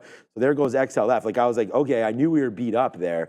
And it's just like, to have that crystal ball, right? I mean, a lot of you probably made a heck of a lot of money on this election. And I mean, if you were in the right spaces, man, MSOS was the marijuana ETF. That's, oops, here's OX, so that should be bad, just as bad. Down 46% right now. MSOX, MSOS was down 20. It should be double, right? So 24%. Bad name right there. A name that should be agnostic to whoever wins. Netflix. I mean, no matter what you're doing, you're Netflixing and chilling. And right now, Netflix down a little bit today. That could be something that winds up getting bought at some point. But yeah, for right now, lots of moves. Sonnet shares are now resuming. DJT also trying to go as well. $38. Remember, this name was halted on that upside and downside already today. So another very violent name to go here, Neil, in the day. A couple of halts there, and then as well as Sonnet. And it won't be the last one for sure. Just by the way, SMCI is going to make a trend break soon, but I'm now out of Mara. It lost 1740. That was my line in the sand. I'm not getting off. I don't want to get off the SMCI chart right now. But Mara lost. Tesla lost the low, so we got out. The break was the only good long. It's all red since. And then Mara as well loses that support at 17.4. So the early look good. And then on the back end, you're falling precipitously here. But looking for a trend reversal next on SMCI. It's now set up where it's lower highs or lower lows the entire way through into 20. If it makes a trend reversal, I'm looking to punch long and give to the prior low and then play into VWAP. Adara, what's up? Was that Adara? No. Like and subscribe. Keep an eye here on TMQ. This is Trilogy Metals. This one was a penny stock earlier today, now up about 95% and above $1. We are basically not seeing a specific catalyst on this, but it is in that mining and industrial space, so that's something to keep an eye on here. Market cap of $178 million. I'm seeing float of 84 million shares for TMQ. And if you're enjoying this content today, make sure you like and subscribe. I like very it. much, Subscribe. Adara. Yeah, thank you very much, Adara. All right, so Nvidia just went back up to the upside there, and we did not have an offer, so my bad on that one. We're gonna have to start putting some offers up there and just like say, you know what, if Nvidia goes, it goes, but there's a good chance here that we do not. So, all right, so 142. We are gonna buy a little bit more if it does dip back into that play.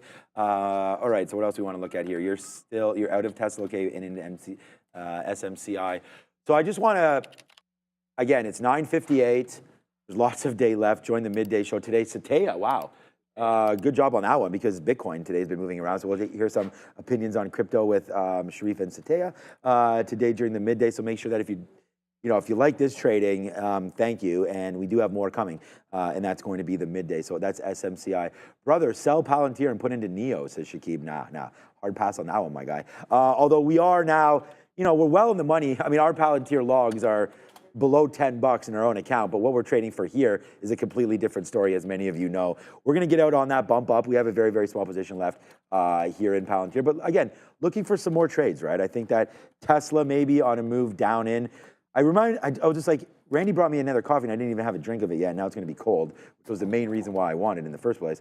Okay, so we're going to watch out for Tesla. Tesla's bleeding now. I know you're out of it already. Just want to give people an idea here that Tesla is making that move back in now to that downside. So be careful if you're on this name. It does look like it's losing some steam. Our spot for this was 275.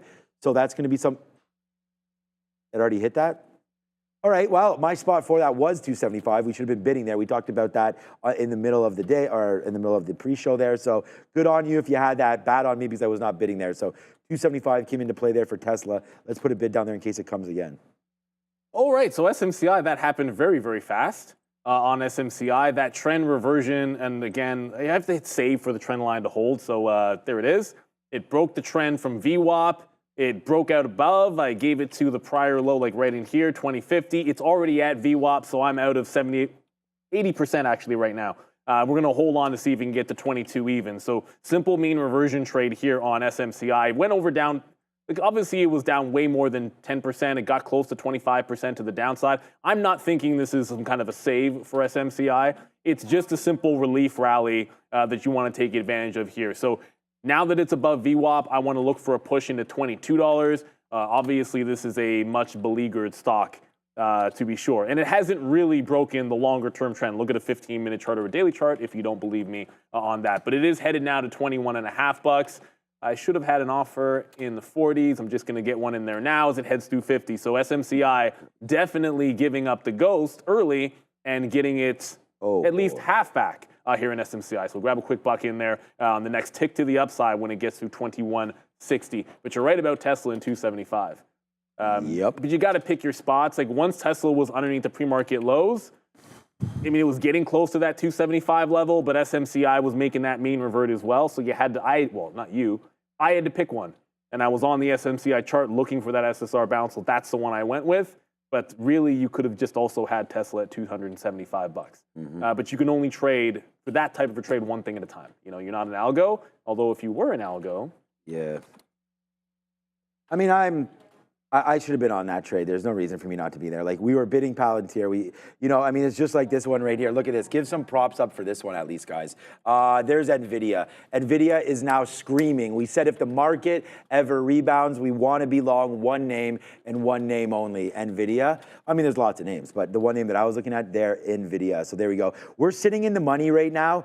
$2 in the money on Palantir, $1.50, $3.50 right now in the money totally on these markets. So $3.50 in the money ain't bad right now with the big boy with Nvidia. So let's just watch this one screen back into all-time highs. Let's put an offer at 144 just because, and then we'll deal with it after that. So 144 and change. Let's see if this can go meme crazy, and let's go find out what's happening. Not then, but now. what isn't happening right now might be a better question. We have lots of sectors and stocks here today in play on the eve of the election, or I guess after the eve of the election. We do have Republican candidate and former president there, Donald Trump, elected president of the United States, 47th president of the United States. So keep an eye on a lot of those Trump-related sympathy plays. DJT, TSLA, RUM, PHUN. In terms of sectors that are moving up after this, we do have eyes on crypto actually surpassing that 74,000 and hitting a new all-time high around 75,000 for the first time. Bank stocks very strong as well amidst some hopes of deregulation. So good look there. Then we have the NASDAQ slightly edging out the S&P 500, but both are up just under 2% on the day, despite pretty nasty move down on that last 15-minute candle for both indices. In terms of stocks on watch, other than those sector-wide moves, we have things like Celsius to keep an eye on here. We're going to go over some earnings plays that are not SMCI. CELH here, down about 6%. They missed on sales, missed on earnings per share. Actually had a pretty significant move to the downside on a year-over-year basis across the board on all their metrics, with the exception of international revenue. So big miss there for CELH. Then we have Novo Nordisk here. I have LLY up because they're moving a bit more significantly here. Eli Lilly down about 4%, but Novo Nordisk getting a bit of a hit here as well. They missed on sales, but they beat here in earnings per share. And last but not least, CVS Health. This one actually up after earnings, up about 11.5%. They missed on earnings per share. They beat on sales under their first report with new CEO David Joyner, who also said the company's not going to be providing outlook as of right now. So mixed report, but nice upside move for CVS. And we are brought to you today by Firefly Neuroscience. Firefly Neuroscience has taken a bold step in advancing brain health technology. In collaboration with Bright Minds Biosciences, Firefly's innovative AI-powered platform has successfully analyzed data from a groundbreaking phase 1 clinical trial, using advanced EEG technology to track brain activity. This data unlocks new potential in treating neurological and mental disorders, reinforcing Firefly's position at the forefront of brain health innovation. As they prepare for phase 2, this partnership signals exciting developments for the future of neuropsychiatric treatments. Firefly Neuroscience, shaping the future of brain health. We brought thank you, Adair, for that. We brought you this control, this Edge TI, now trying to break $1. I just want to bring this to everybody's attention right now. We had these guys on Jim Barrett the other day, and it is right now trying to break out through that dollar. We've talked about dollar breaks and how much those can work. So just watch out for that one there. And thank you for Firefly as well. Adair, AIFF, I believe, is the symbol for that one, down to $3. So we'll have a quick look there as well. But excuse me. Palantir. All right, nice move to the high side right now, and that's not why we coughed. We're going to have a quick look at this and get out another piece. There we go. We get out some at 80s. That's probably going to be it for me now on PLTR. We'll wait to see if it does continue to go upside, but we did take advantage of this dip. Not take advantage, but when it broke, we got out at VWAP and came back to the downside. Let's take advantage of the move up now and get out. We have less than 2% left on this trade. So not like it's we're setting the world on fire here with a lot of risk. So let's wait to see what happens there. I got something stuck in yield throat here. So frog in the throat, what they call it. Like little frog in the throat happens. That's what happens when we're live. We're talking all day, and we will be here all day for you guys. So back in through VWAP on SMCI, we talked about that 21.6. So when it got to 21.6, took another leg out, now only holding on to, and again, each their own 5% of the position, and that's because it lost VWAP. The one that hold on to 10% above VWAP. Once it lost underneath, now 5%. And again, the stock is what it is. This is not some, let me there you go. I like to use the multiple desktops for you, but that one's showing on all. The daily chart and the trend trade on the 15 is obviously intact to the downside. So I don't want anyone to think that because it's bounced and because it's worked, that the stock is going to do some kind of a huge recovery. This is just an SSR bounce play on SMCI. And if it makes a fresh low, I want to jump out. I knew this was going to be something that would happen as we were looking at Tesla off of the open on that initial breakup, but Rivian did lose $10. It's underneath VWAP. It's trending down. If this can't get above VWAP, the idea was for the last little bit that if Rivian lost $10 in here, exactly 10, just under 10, to look for shorts. Well, if it wants to consolidate underneath, then I got to be looking for short trades in Rivian. Down 7.5%. I do not believe it has hit short sell restricted, where the uptick rule would come into effect with Rivian. That's not for a little bit here. So any pullback into VWAP, which it's trying to do, that fails to break above, I'd look continuation shorts, unfortunately for Rivian, as you guys can see. Nasty one for a lot of stocks in here today. Rivian, some people might have been confused by that because you would have had Tesla up. But remember, Tesla makes money when they sell vehicles. It's that simple. I know it is. We like Tesla for that exact reason. I have no idea how to skip this ad, but all right now we have 1.1K likes. Hurry up, ad. Get out of here. I don't even have ad block on. So here we'll go. Oh no, still showing an ad. All right, we'll do this in a second once that's over. Right now. All right, I just want to say if you are part of the stream right now, like the stream, please. I mean, we have 1.1K likes. That's a good number, but we have almost 10,000 watching. So hit the like and subscribe ASAP. I mean, that Palantir trade off the open, make it sing for sure. And we were going to look for some more. So I'm trying to look at the chat here to see who's looking at what now. There we go. We can go skip right now. Now we're back on it. Here it is.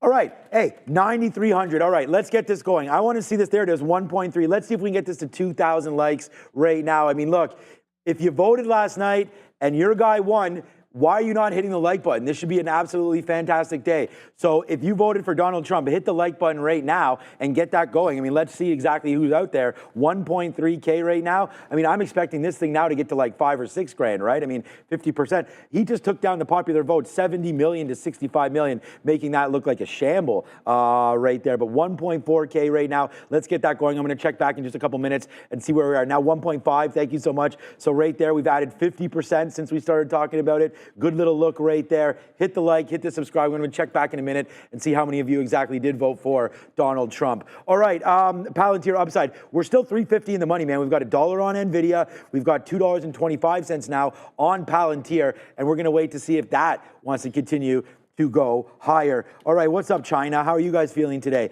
FXI right now, downside. So I don't think they're feeling that great, man. Down 3%. Donald Trump has said tariffs.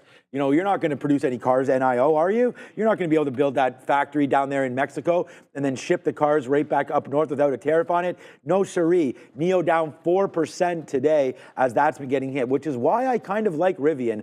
I mean, Build America, they have that plant in Georgia and everything like that. I mean, I know we got to get some money back into that name, but FXI, NIO, downside. And then the name that I like, we sold some of this at 1 cent. Yes, sir.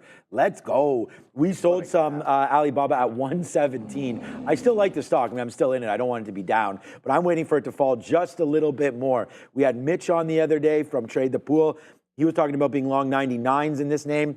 Not talking about that trade, but there are opportunities here, especially if you like the name with sort of the political landscape right now. Maybe you can pick up some Chinese names on this move down if you do your research and believe in what's been happening. There goes Nvidia, man. I like 143.50. I mean, I'm waiting at 143.80 to see if we can get those fills. We've already taken fills up here, so it's been just a really big day. Palantir is now at Neil, the intraday highs again.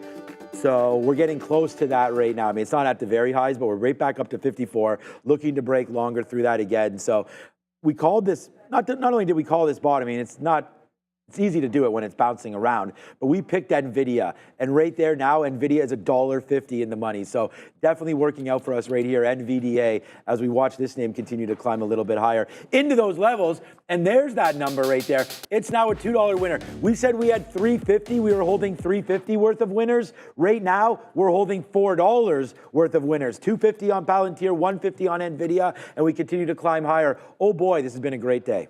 Yeah, and speaking of great, looks like we're getting a bounce everywhere now. Tesla is holding higher, but it is actually Mara that we just jumped back into, as this one did another bit of a trend reverse. It was up early, then trended down. You can see it just made the trend reversion break. I just got 65s in, but Amazon, gone through the Bezos barrier. It's gone. It just broke that 201.50, I should say. Looks like it's going to be screaming higher. I mean, pick your poison. At the time, we're looking at this SMCI and Mara in here, which just made its reversion as well. But Amazon is now through that 201.50 top. And why do I call it the Bezos barrier? Well, because he sold a boatload of shares here last time, and it couldn't get through 201.5. I think it's a blue sky setup here for Amazon, especially given the fact that the market hasn't broken those highs. So I want to be buying dips into the prior high. I want to be buying dips into VWAP. We already mentioned SMCI to you. So unless that holds above VWAP, there isn't a huge change. It's trying to challenge it right now. Mara, I'm just going to show you the black chart. Mara here, now trying to hold above VWAP. I entered when it obviously broke the trend here at 65. I wanted to play back into 18. If we start holding VWAP, we go scalping between 1775 and 18. But until then, we're taking profit out in front of VWAP all the way to the 18 area where it did find resistance before. So going to get some offers out into 18. You can see it failed that price earlier here on MAR. Want to make sure we take some profit there. SMCI is trying to get back to that buck. But as you can see here, yeah, VWAP again, a little bit of a challenge for SMCI. So I'm going to stick to my rules. On an SSR bounce play, if you start failing VWAP, it's a place to take profit, so just take another leg out there. I still want it to hold higher for the dream of 22, but every time it fails under VWAP, got to take some out. SMCI is what it is. Even if we get a bounce, trend is still kind of down on it, so you want to make sure you're grabbing your profit where you can. What an absolute crazy run there on Amazon. This was while the market was breaking lower. Love it. It was breaking, the market was breaking lower when Amazon did this, so it kind of catches you off guard, but that tells you it's a relatively strong stock. I don't wonder if he has more to sell, he'll probably be able to take advantage of it. Maybe look at some of the big even dollar levels. If 200 was one, maybe 205. But until we breach 03s, I gotta still be waiting for that previous 201 and a half and see if we can get back into it. So just in the same two name, well, back into Mara and still in SMCI as the market. I mean, the Nasdaq's right back to the highs, almost. Guys, Amazon is the Katina vacation stock. Maybe multiple. We talked about this before, like how much we love this stock and that we were buying some on this dip back in there. And we did that, man. We bought this dip. I mean, off earnings, this missed down in here into 160. Excuse me. Bit that banana there. 170 downside, 180, trying to go back upside right now. So 205, 204 breaking out right now. We like that stock. But look what's happening with Nvidia right now. The more we continue to hold these longs, just quite frankly, the better it is. There we go. We're now at 144 again right now. Now, the key about all of this is, for me anyways, is that when this came back in, we only dropped out of 75% right there. So it was a bad trade for sure, but we were able to buy back better. So that was a good play. We were able to do that. We're at the high of the day. Palantir, we just got another piece out. We're almost out of Palantir. All right, let's check out DraftKings. Some of these lower names, we've seen IWM move today. So IWM, a big day for sure. All right, so DraftKings, nice move as well. 3.5%. I like that move. But again, running into 39, possible good short right over there. I'm still looking at my scanners. I have a bunch of scanners going right now. Here's the hot list that we have through eSignal. So these are the names that are really starting to bump through. Let's see what's happening with AMD right now. So these are names that are doing a lot of volume right now. A lot of trades going through on the tape. That's what the trade rate indicator is. So this is one of the best things that I look at through eSignal. Look for the names that are moving. The trade rate will give that to you. So Neil just talked about Amazon. Obviously, we talked about DJT as well. We can have a look there, $36. Yikes, that was up almost 40% or something at its highs. Now coming way back in DJT. But I love me some Amazon. I also love me some Robinhood, man. I mean, obviously, this has been one of those big names. We've talked about Amazon for a minute. The reason why I like Robinhood is, especially on a day like today, more trading, right? You guys got to get out of your options. You guys got to get into positions and all this kind of stuff. A lot of traders using Robinhood these days, so that's a nice move there. And then here's all the 52-week highs. Look at this. MCBS, whatever that is. Palantir, new 52-week high. Lumen, new 52-week high on earnings. Spiders, brand new 52-week high in the broader market. Congratulations. Amazon, let's go on vacation, baby. That's a new high as well. IBIT, new high for Bitcoin today. Everything bumping right now. Nvidia, new highs. So, yeah, I mean, whether or not your guy won or lost, if you are invested, then it should be a decent day for you, unless you are just in oil, which most people are not. Hopefully just get diversified a little bit. But at the end of the day, good day here today. For the markets, many names at all-time highs. A good day to open up your 401ks, I would say. Unless you're a Boeing shareholder. How much are they down, man? 3.5. Boeing just broke the low. It's just, you know what, Boeing, they can't win for losing. Or is it the other way around? Lose, whatever, it doesn't matter. It stinks right now on Boeing. Let's just leave it at that. So it is right now on the precipice. I sometimes call these things the Alamo. If you ever hear me say the Alamo, I usually just mean the last line of support. For anyone that doesn't get the reference, I know everyone in America probably gets that one, but in case you don't, the Alamo is down here at the 145. I mean, 146 would give it an extra $1. If you can't hold on to that, it's going to get pretty nasty for Boeing. Down 3%. A lot of things are strong today. It stinks when this is the kind of day where if you look down and something that's in your portfolio isn't performing well, it's a bit of a sign and an obvious one. And I think for Boeing, a bit of a surprise. I think you would have thought in a protectionism scenario that it could have done a little bit better. I'm very shocked by that. I thought Boeing would have been good based on the results. So as a shareholder, I have to ask myself what the heck is going on, maybe evaluate that at the end of the day. But Mara keeps on dipping underneath VWAP in here, and I wonder, like, some of this is going to have to do with what's going on in Bitcoin, because there's a bit of a battle happening on BTC. I know I have a 15-minute up here. See the battle going on in BTC where you're trying to make another run at 75 and you're just cresting 74.5. So what clearly has to happen here is a hold above 74.5, which gives us a run into 75. So if we fail and start retesting lows, punch out Mara, if we hold this, start looking to places to add on the way up before we get to the 75. So got to have eyes on, I mean, if you're watching iBid or you want to watch spot Bitcoin prices, it's a distinction without much of a difference. So Mara's working, but I think it's going to need us to hold above 74.5 into the 75 on Bitcoin. So make sure you have that one up. And Amazon is absolutely going ham. And I'm not going to unpack that one for you. You guys all know what it means. It's Hamazon. So there you go. Yeah, that's all right. All right. Remember I was saying before? Yeah, it was okay. Before I was like we were $2 in the money, then we were $3 in the money on our total holdings, and then all of a sudden we were $3.50 in the money. Well, right now we're almost $4. My bad. We are $4 now in the money on our positions. So yeah, there it goes, man. Nvidia back up to the highs of the day, and again, glad that we discussed this and why we like this name, Nvidia, as it continues to go higher. Again, a name that takes out 52-week highs and retraces off of it. Or all-time highs. There's no doubt that a play like this happens, and it happens all the time. Obviously, it coincided with the market right there, and today's a little bit of a different day, as we'll play momentum a little differently because it can carry forward, man. I mean, the Nasdaq being up that 2.13%. Wow, we are already at these crazy highs for the Nasdaq. I want to take 1 point. I mean, I'm going to refresh this, but over 2,000 likes almost right now. So thank you so much for everybody for that 1.7x change on that. There it is. So there was that level that we were like, is it going to hold? Is it going to hold? It does not hold. It's trying to go back up to the upside. But we wicked 20,800. So this should be close enough too. If not, all-time highs again. We didn't see that the Nasdaq made them. Let me just go over here and just quickly double check. I'm going to type in here the QQQs just to see where we are exactly on that, because intraday levels and stuff like that are going to matter. But yeah, we're basically at all-time highs right now. We have it here as 503.52 on eSignal. So let's just see what we're at exactly right now. That's not the right exchange over there. NQ, there it is. What did I say it was? 503.52. So today's high, 503.46.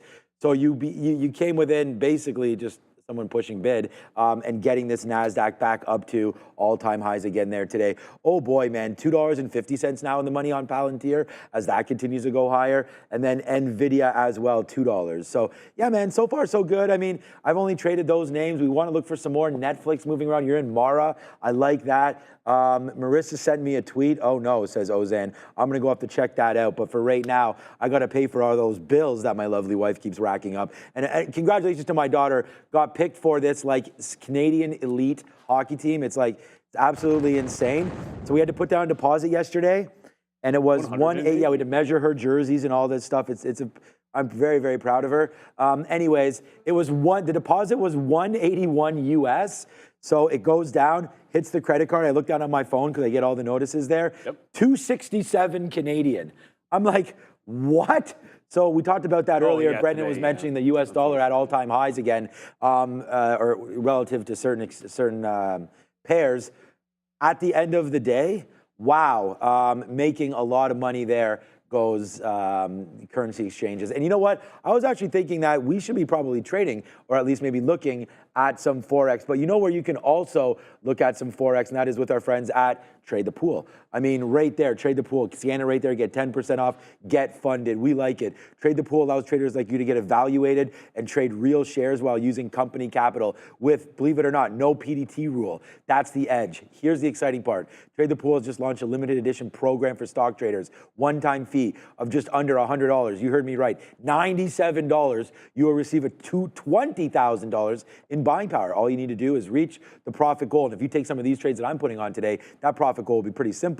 The best part is the limited edition program now has reduced profit goal. Even better. And it'll show you minimum trades required to reach the funded phase. Plus, the profit split is upgraded. Now keep 70 points, that's a nice one, of the profits. Don't miss your chance to explore this limited time offer. Don't miss it. Get it right now. And without any further ado, thank you to Trade the Pool. Let's go over to Miss Adara, who's been waiting patiently at the big screen with Sector Watch. What a gap up here for the IWM. Russell 2000 actually days highs here around 239, right now trading above 235. Though since that gap up, we've been in a little bit of a downtrend here with lower highs and lower lows on the 15-minute chart. First two small caps today are going to be have a little bit larger market cap, but they're both components of the Russell 2000.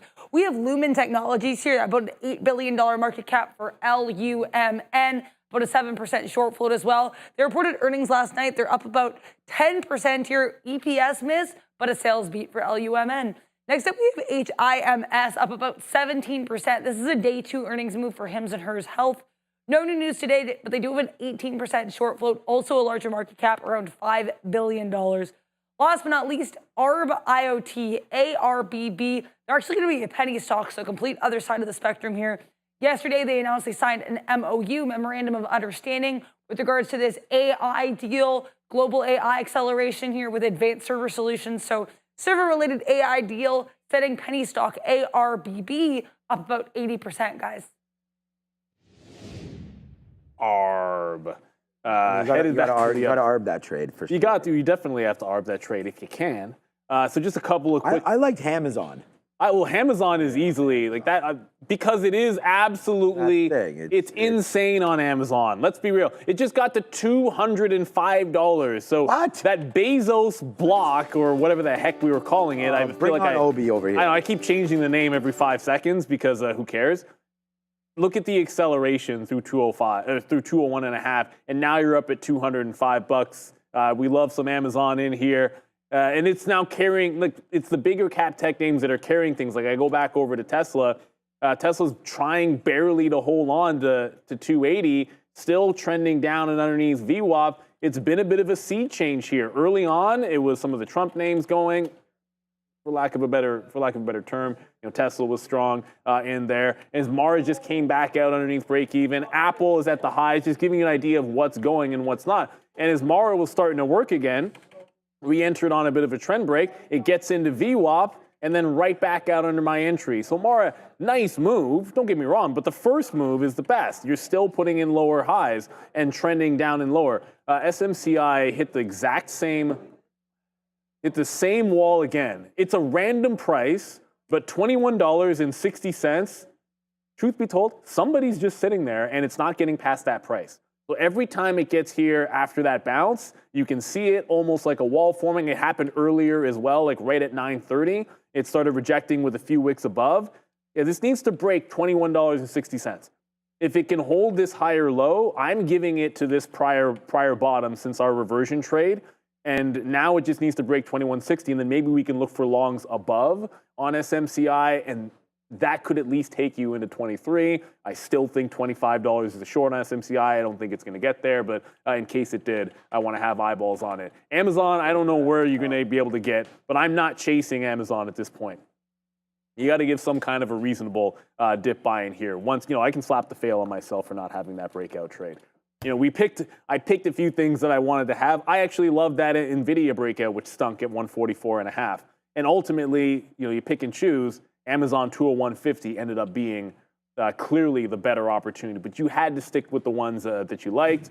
So we knew we wanted SMCI. We knew we wanted Nvidia breaking that top, and Amazon now flying. I want no part of buying at these highs. I want to see it do some kind of a I mean, it's only green candle since 9:48 on a 3-minute chart here, right? So let it do some kind of a simmer move. It's at 205 now. I'm not shorting it. It's probably a mean reversion play. I bet you Obi's looking at the mean reversion here.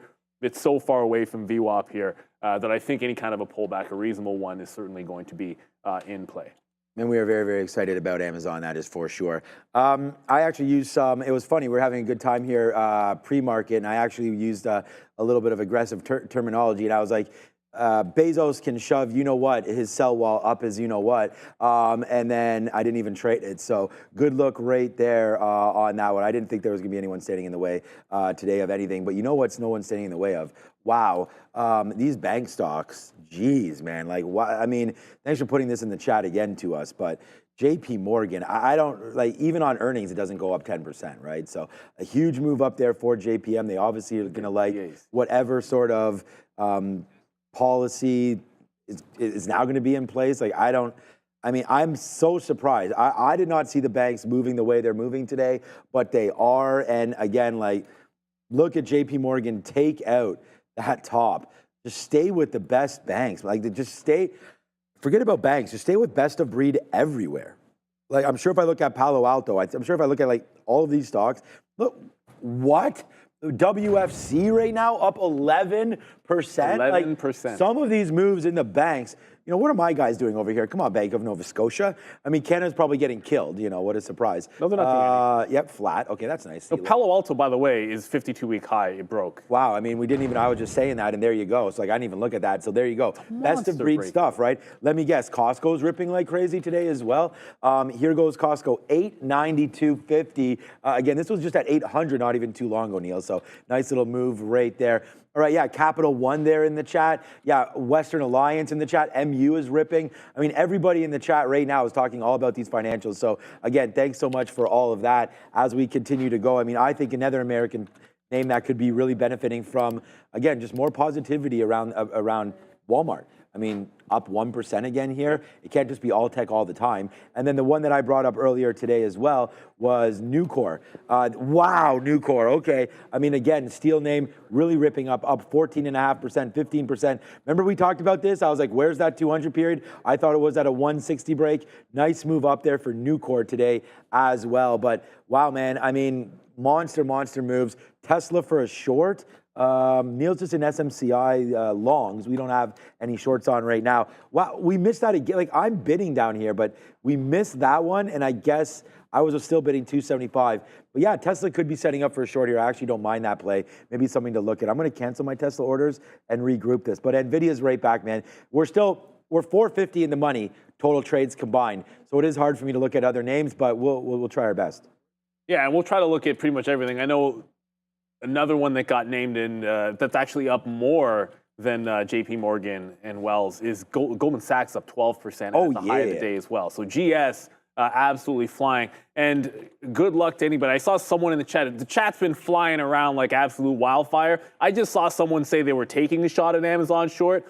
Just to be clear, like, I was saying I'm not touching that with a 10-foot pole short. I was looking for a dip to go long.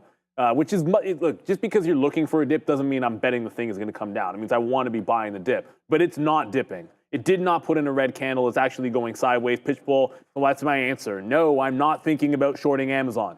No. We got a couple more super chats in there. Another one from Adrian. We now are 7 of 30 towards our goal. So if you haven't checked it out, if we get 30 super chats, Randy's going to do an Ask Me Anything. Trader TV Randy, quite a character, he knows an absolute ton about the auto sector and the energy sector, guys. You're going to want to make sure you do that with him. And he's just an all-around fun guy. So get us up to that 30, and we'll have some fun for you guys, because that's what we're all about here. And we do want to look at everything. And I've seen so many people in the chat, and shout out to everyone in the chat. You've got to be a subscriber to be in the chat. Don't short Amazon. Coinbase. Coinbase is I think you up can short Amazon. 18. Well, I mean, you can trade. I mean, any trade can happen. Coinbase up 18%, and right about to handle those highs if we get one more little bit of a breakout here on coin. There is a little bit of a wall here at the 231, sort of similar to what I've been seeing over there on Mara, where it can't get through 17.8. Mara is the one that I like, but I mean, you can't really go wrong. The difference is Mara's trying to get through VWAP. So I just got out under break even, but it's still trying to trend up. But it's lower highs and lower lows forming a bit of a wedge. What it needs to do is break the wedge to the upside, or you have to wait for support at that bottom. Amazon continues to fly. I mean, SMCI is still holding and looking good. But wow, there's Amazon. There wasn't even a dip to be bought. But this is why we said we don't want to touch it short. It is one of the. This is basically just algo buying in here when you see that. Yeah, there's no red candle. We're short Tesla. Just quickly before we go to Adara. Okay, we're in this Tesla short. Let's go, baby. Maybe we can make this really matter. Let's make Tesla great again. But for right now, bang! There it goes, man. Big trading alert right now for Tesla, guys. Here we go. Wow, big move. We are now $6 in the money, total trades combined. We've got a monster on right now, $1.70, $2 now in the money on Tesla. Boy, oh boy, we get excited. And you guys know when you watch the show, you know why we're excited right now. We've got risk on. Put on your risk on hats right now. We are in this name right here for Tesla. It's $2 in the money, and we just put that on in 1 minute there, Neil. $2. You have to trade the right names. There's absolutely nothing else about it. There goes Tesla to the downside. Put risk on, get rewarded. Tesla, ciao. Big day alert. Tesla, let's see where we can go from here. Nice move to the downside. Now $1.50, $2 in the money. I'm going to take another bid, but let's see where Tesla can get to. Maybe we get even lower. If the market cranks, this name's in trouble. We're out of half at least on Tesla. Adara, kill him. Only one thing to talk about here in crypto, and it's going to be Bitcoin making new all-time highs. Of course, we have Coinbase up about 18%, strength in a lot of these other miners and crypto-related stocks as well. So keep an eye on crypto stocks. But if we want to talk about Bitcoin itself, we've had this rounded bottom ever since we had this nice push up here starting at the start of the year, culminating in these new highs in March. Then we curl here, rounded bottom, and the election of Donald Trump, who's really proclaimed himself here as the Bitcoin president, the crypto president, pushing this entity here, this crypto, Bitcoin, to the upside. Bitcoin right now trying to hold on to 74,000, but at highs here, looking just below 76,000. Great look for BTC with its highest volume candle since August 5th. That's going to be Black Monday. Highest candle since Black Monday and highest positive or green volume candle here since March 20th. So really great look here for BTC. Lots of buyers clearly interested in this name. Ethereum strong here as well, up actually more on a percentage basis than Bitcoin, up almost 9%. No new highs, but reclaiming here that 2650 level. Solana up about 12%, BNB up about 3%, Dogecoin up 10%, Cardano up 6%. Not going to go through every name here, but it's clear that there's a lot of positive sentiment right now across the crypto space, regardless of what token or cryptocurrency you're looking at, guys. Yeah, the exuberance is definitely there. So we talked about DJT and every $4 earlier on this morning, 44, 40, and now 36. So we just lost a $36 level on DJT. There was a halt up. I did play in and out, essentially flat. It was about a few cents because I got out on the reopen. Because thankfully, and shout out to Real Trading, when you can see where it's going to open up at, within seconds, you can decide, hey, it's going to open a little bit lower. I wanted it only if it was going to open higher. Let's just take the opening print and get right out. And I think that's a decided advantage because if you're blind there, I can assume it's going to open up and it ends up not. There, I could just get out on that actual open and not have to worry about it bleeding in. But back into 36, I'm shorting it back into that price. Looks like it is. Look, as long as it holds underneath 36, there's 32 to the downside. You guys can see that's where the bottom was yesterday on that huge flush you saw in the afternoon that Sean had. So 32 is an obvious one. It's every $4 has been pretty significant here as well on DJT. SMCI is starting to lose the bid a little bit. So I got more out in front of that wall at 2160. But if we lose 2170, we're out of this. So we're down to underneath the last 5% of the trade. It was good into VWAP. It broke the trend, but now SMCI is resuming basically what it was doing before, which is bleeding, down 25%. And this one's on earnings. Remember, this has nothing to do with the election. Although, that's I'm the sure, other thing. I mean, you could spin it. This is different. Like, it's one of the few stocks out there that's going to be going on its own, and it's resuming trend. So it was a trend reversal, but I'm not holding it past that 21 or 2065 level. We're in at 2060. I like all those looks. All right, so by the way, guys, I mean, honestly, remember we were talking about how much we were in, and this is not, I'm just trying to show you that there's possibilities here to make multiple dollars every day in the market. Like right now, I'm in the money $6 in total. We have $1.70 on Nvidia. We have $2.50 on Palantir. Now Tesla's trying to go up. We actually got out of more of this. I'm going to take another bid right now at 281 if we can, as this works. There we go. As it works its way back in. But again, now we're $1.30 in the money on this name as we continue to go. I'm waiting for 280 to break. That might be a little bit much right now. I mean, we were in underneath VWAP, underneath all of this. So now that we're playing with house money, I'm going to put the stop up at 283. Big time trade alert right here, guys, on Tesla. That's about, you know, the best that I can sort of tell you without giving away and doxing share size and all that kind of stuff. All right, because we've decided not to do that. What we're going to do is, and I want to thank Adrian right now for busting out all of these right now. We do have a goal right now. If you want to hear something about Randy, ask him anything. It's going to be probably a lot of automotive. If you're interested in that, that would be a good thing as well. Get this. We're almost there, man. 7 more super chats. And we don't have too much time left, right? The goal ends in 1 hour. So get that going there. The midday show always gets super chats, so I think that'll be cool too. But let's get it ended on this show right now. And then we'll have Randy back. I don't know when, but maybe the next couple of days we'll organize him to come on. And maybe he'll come on just for a little brief time today if we can get that goal. So let's try to make that happen for everybody. All right, I mean, Nvidia, we just have 1% left of Palantir. So it sucks. I wish we had more than that, but we do not. So 1% left of Palantir, very, very small trade. More just holding on to it to see where we go for that one. And again, Nvidia, we have about 7 or 8% left of Nvidia. And then for Tesla, we have about 20% left. So we do have a decent piece left on there for Tesla. I am bidding right here, 280.05. Let's take a bid here if it does want to test 280. I'm not sure it's going to hold it right now. Sharif, over $7 in the money now in total positions. So we're really making it work out here for us today. You know what? There, Tesla sort of. I'm going to take a bid there. I took some out there at 280.45. I was not sure. We just bounced off 280. It's been a good day. Let's just keep it that way. Right now, Tesla, all good on this side of things. Yeah, and by the way, we're going to get to handle some business, but Amazon now is testing the trend to the downside.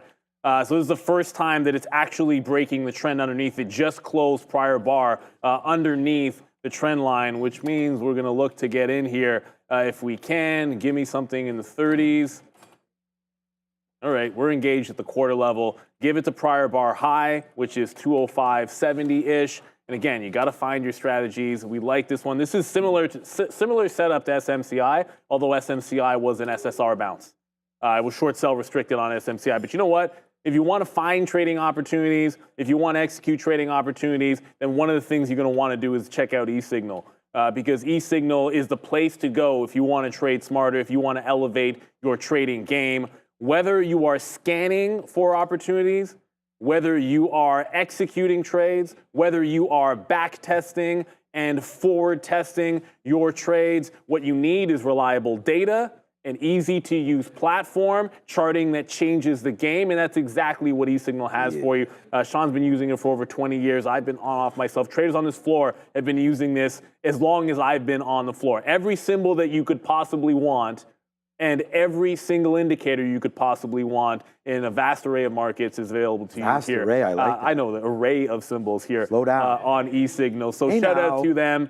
They do have a 30-day free trial, so check them out. Like we said, reliable real-time data. They never, I shouldn't say never, but let's be real, they pretty much don't go down. I don't know. And your data has been unbelievably That's reliable. how I know like our internet is down. If I ever see the charts sort of get a little wonky. I know internet, yes. Well, sometimes it happens, but eSignal, absolutely not.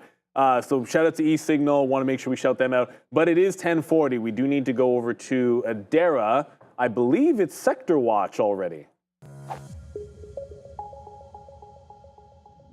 We are going to look at some sectors, and we have a lot of strengths. We're going to start here with sectors that are a bit weaker. Health technology lagging a little bit here, led to the downside by a 4% move in its largest constituent.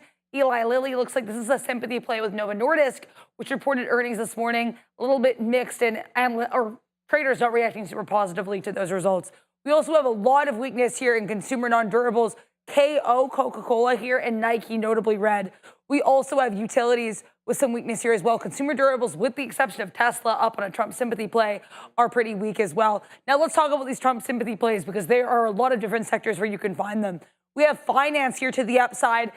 Banking names that may be getting a bit of a boost from a Republican administration due to a lack of regulatory concerns. That also could impact these tech names. We know that there have been a lot of regulation of tech, specifically in the EU. So that's something to keep an eye on here as well. Commercial services, much like finance, benefiting from potentially these regulatory things. Visa particularly strong as well. And then we have technology services strong here with the exception of Meta. META, which is also getting impacted potentially by that Trump trade. We know Donald Trump has been a little bit more supportive of TikTok than what we were seeing with the previous administration. So META and SNAP, both of which would benefit from a TikTok embargo or ban, are trading a little bit lower today, guys. Yeah.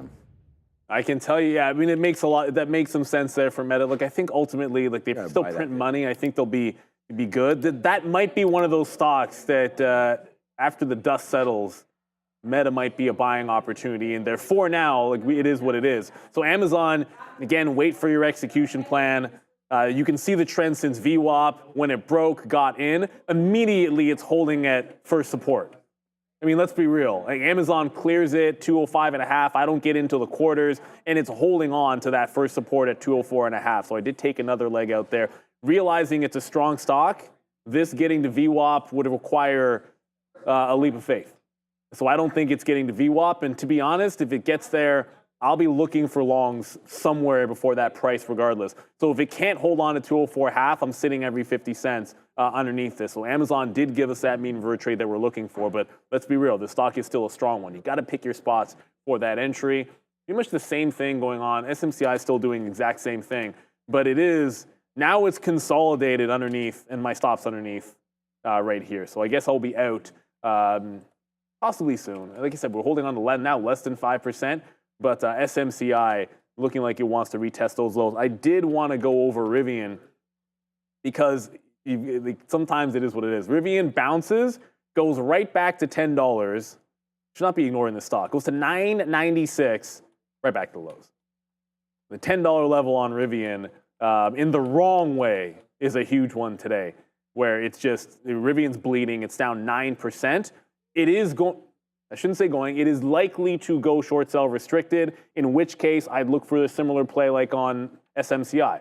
If it goes down 10% and the uptick rule comes into effect, I'm just going to look for, at that point, a mean reversion trade where it breaks trend and then bounces. That's it. Once the Rivian hits 10%, which will probably be in the next 15 minutes or so, the way it's trading, I'll look for that reversion trade on on Rivian. It's been Amazon doing it, SMCI doing it, and Rivian is probably going to be next. Whichever direction they happen, don't fight the trend, allow it to reverse or join it. Nothing in between. I just want to thank everybody for watching. It's been a monumental day. I mean, it's been an absolutely monster day. We got that fill on Tesla at 280. I mean, we talked about bidding there, and that's exactly what we wound up getting. So it's a good trade there for us on Tesla down to the downside. So I just want to say that we got that 280.05 fill. So, like, Randy,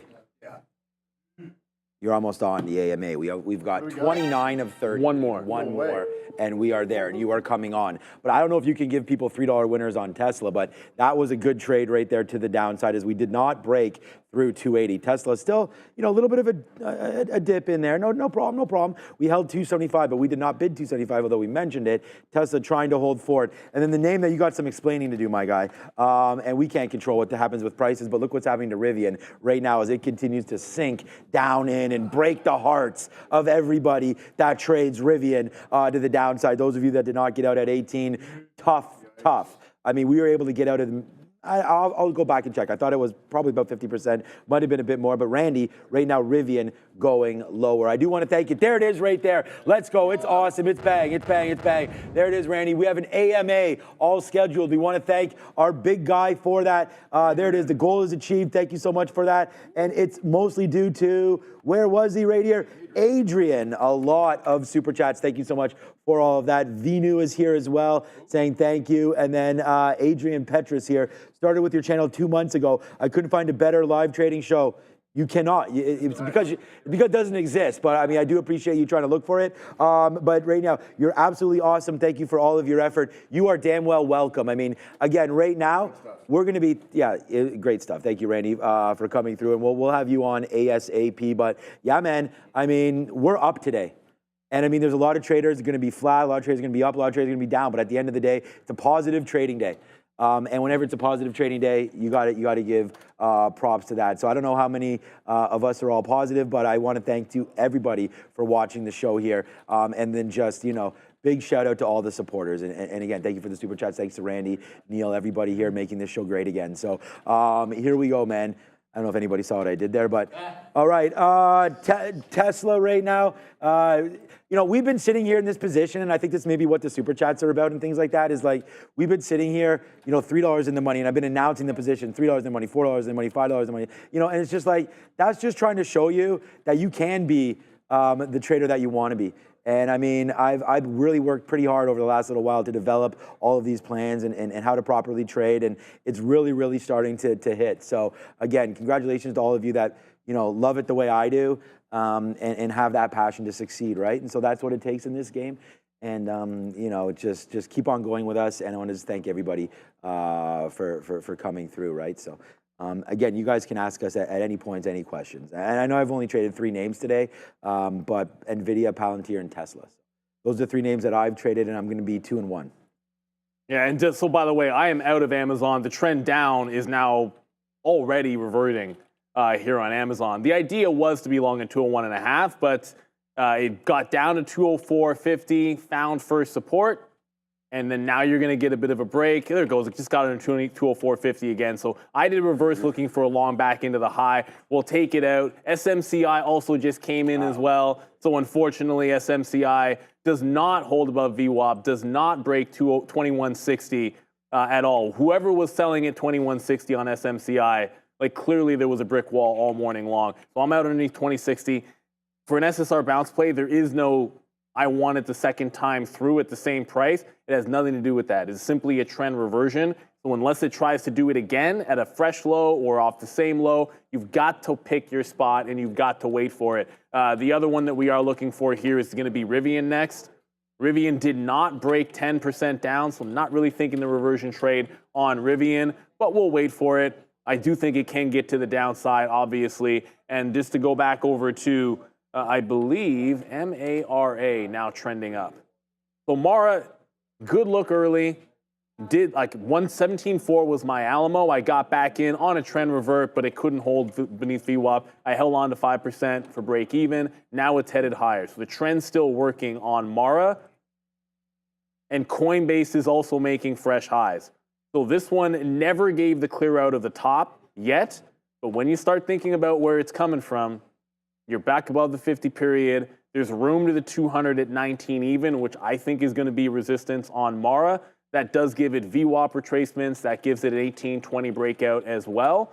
So I want to be involved in Mara if we can get back on into it. So we're going to be in Mara if we get a VWAP drip. I'm still looking at SMCI, but the only thing we got to wait for SMCI is either a bounce off of the low or a trend reversion.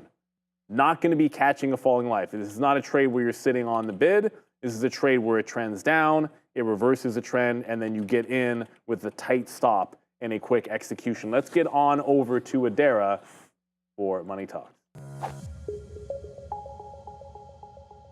Really quickly before we get to Money Talks, just keep an eye on DJT. I'm seeing some circulation here on social media that Kamala Harris is expected to deliver a concession speech around 4 p.m. Eastern. So keep an eye on DJT and some of those Trump trades with that in mind. Not confirmed yet, but seeing some circulation of an expected concession speech from Kamala Harris at 4 p.m. Eastern.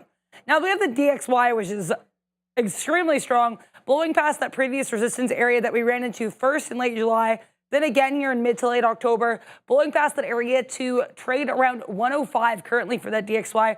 We got as high as 105.50 earlier today, and the next area of resistance looks like it could be that high we got in late June of 106.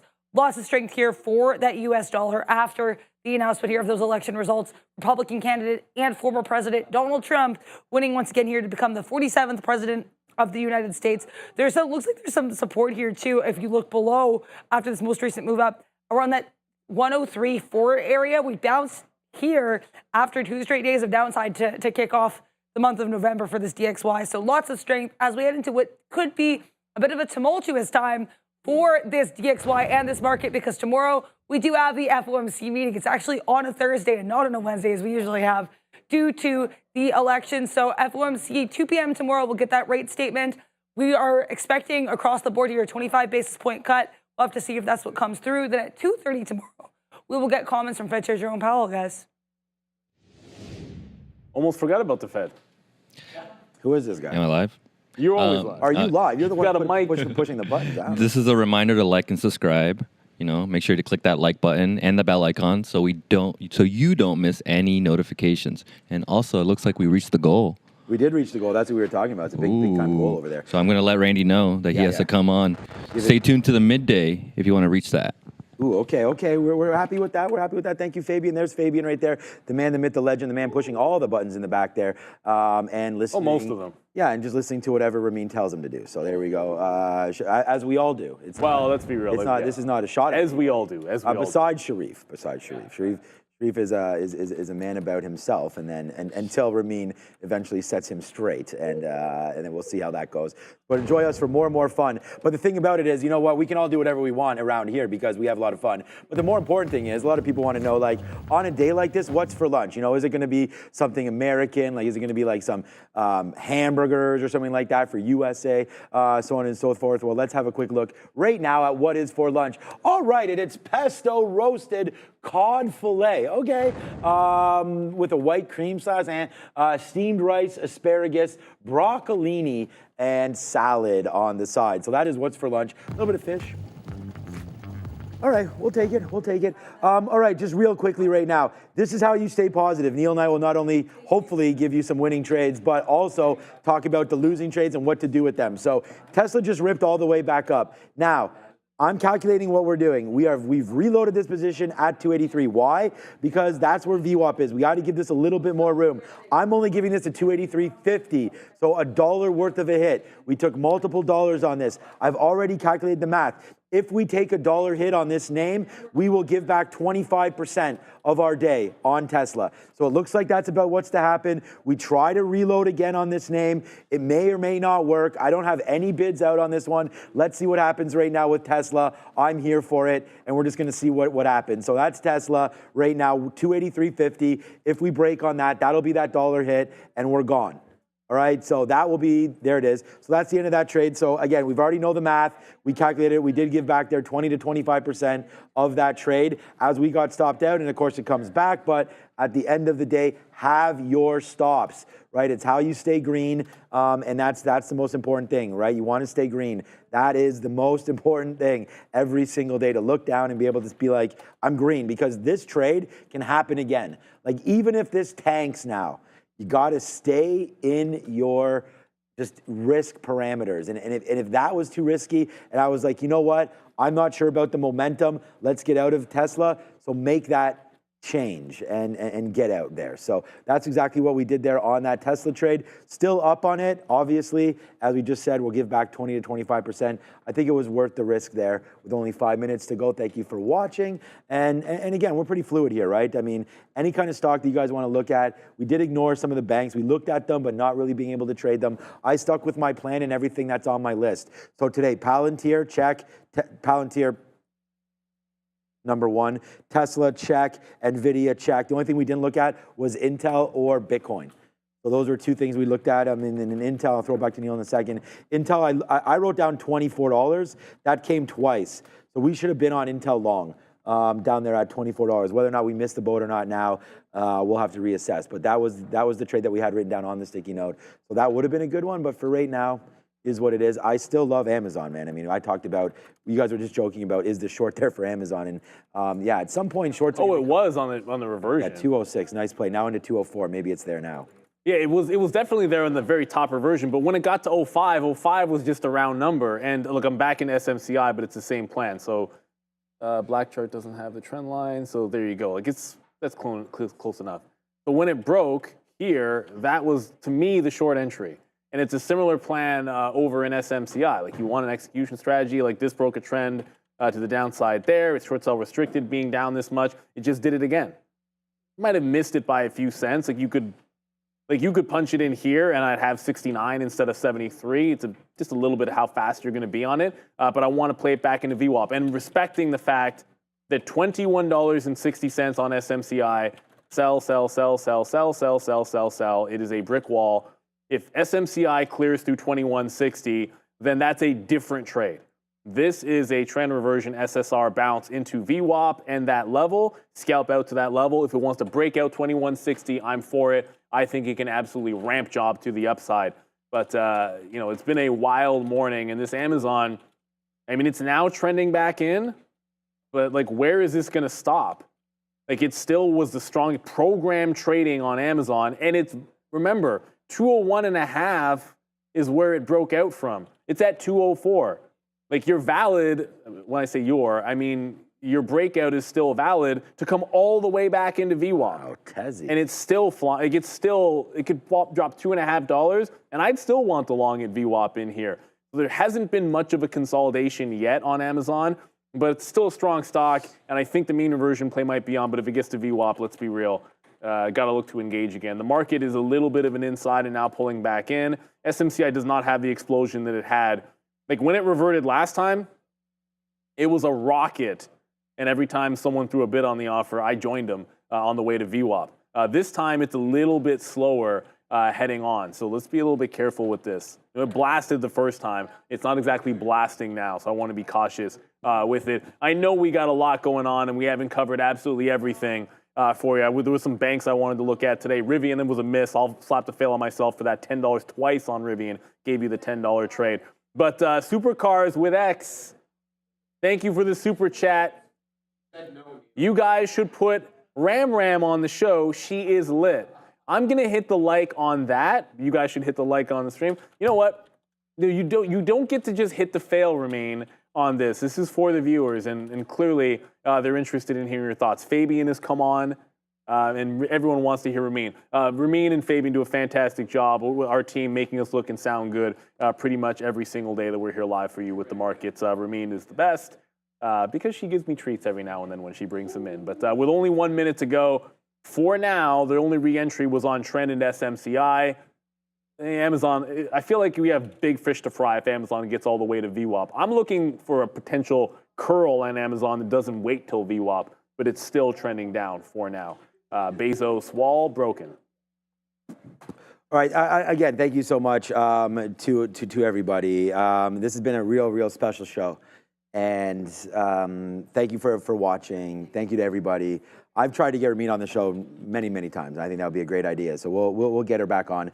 I mean, quite frankly, Fabian could put her on right now if he wanted to. And there she goes now ducking. So, I'm here for you guys. I'm the people's producer. So you guys get ready. You want to know anything, let me know. Hit me up at TraderTV Sean, and we'll make things happen. So thank you so much again for everything here today. I mean, we're still in Palantir. We're still in Nvidia. And then look at that out on Tesla. Sometimes your outs are actually what matters, like we said. And that saved us a little bit of money there, making it back up there to the upside. So, yeah, man, so far so good here. Banger of a day. Probably more to come. And that's why we want to tell you to join us all day, every day. 8:30, we're here live. Now we pass it on to Learn to Trade with Sharif and Sataya today, which should be a lot of fun. We're going to come back at 2 o'clock, which will be there. I'm going to just delay until they get ready over there. So we don't. All good. It doesn't matter. Well, yeah. The timing doesn't matter. We'll go over when we are ready for that. So again, thank you so much. We have over 480,000 subscribers. So keep that going. We right now have likes on the stream. We have over almost 2,000. So if you haven't hit the like right now, let's hit it right now. 1.9K. Hit those like buttons right now and let us know that, hey, you've made money today or you haven't. Again, not everybody's always going to make money. I think we've displayed that. But at the same time, take the risks where risks are appropriate, and you'll be all right, right? And so, again, there it goes. Now now Tesla's coming back in as the market's dripping a little bit. So let's just review what we're doing right now on Nvidia. and then we'll figure this out. So there's Nvidia. I'm going to take another piece out right now at 81s. Why not do that? We're right at the 50-period moving average. We did have a nice move back, and we are uncertain on what the futures are doing exactly. So, all right, looks like we are ready to go right now. Thank you again, everybody, for watching. It's Midday Madness. It's with Satya, it's with Sharif, and we're back at 2 p.m. We'll trade then. Ciao. Beautiful people, welcome to How to Trade, formerly known as That Midday Show. That is your girl, Satya, the crypto queen. And what a day to have you on. Come on. Yes. Like, that was good luck there. Yes, and I'm Sharif as well. And let's see who's in the chat. We already have a couple of people.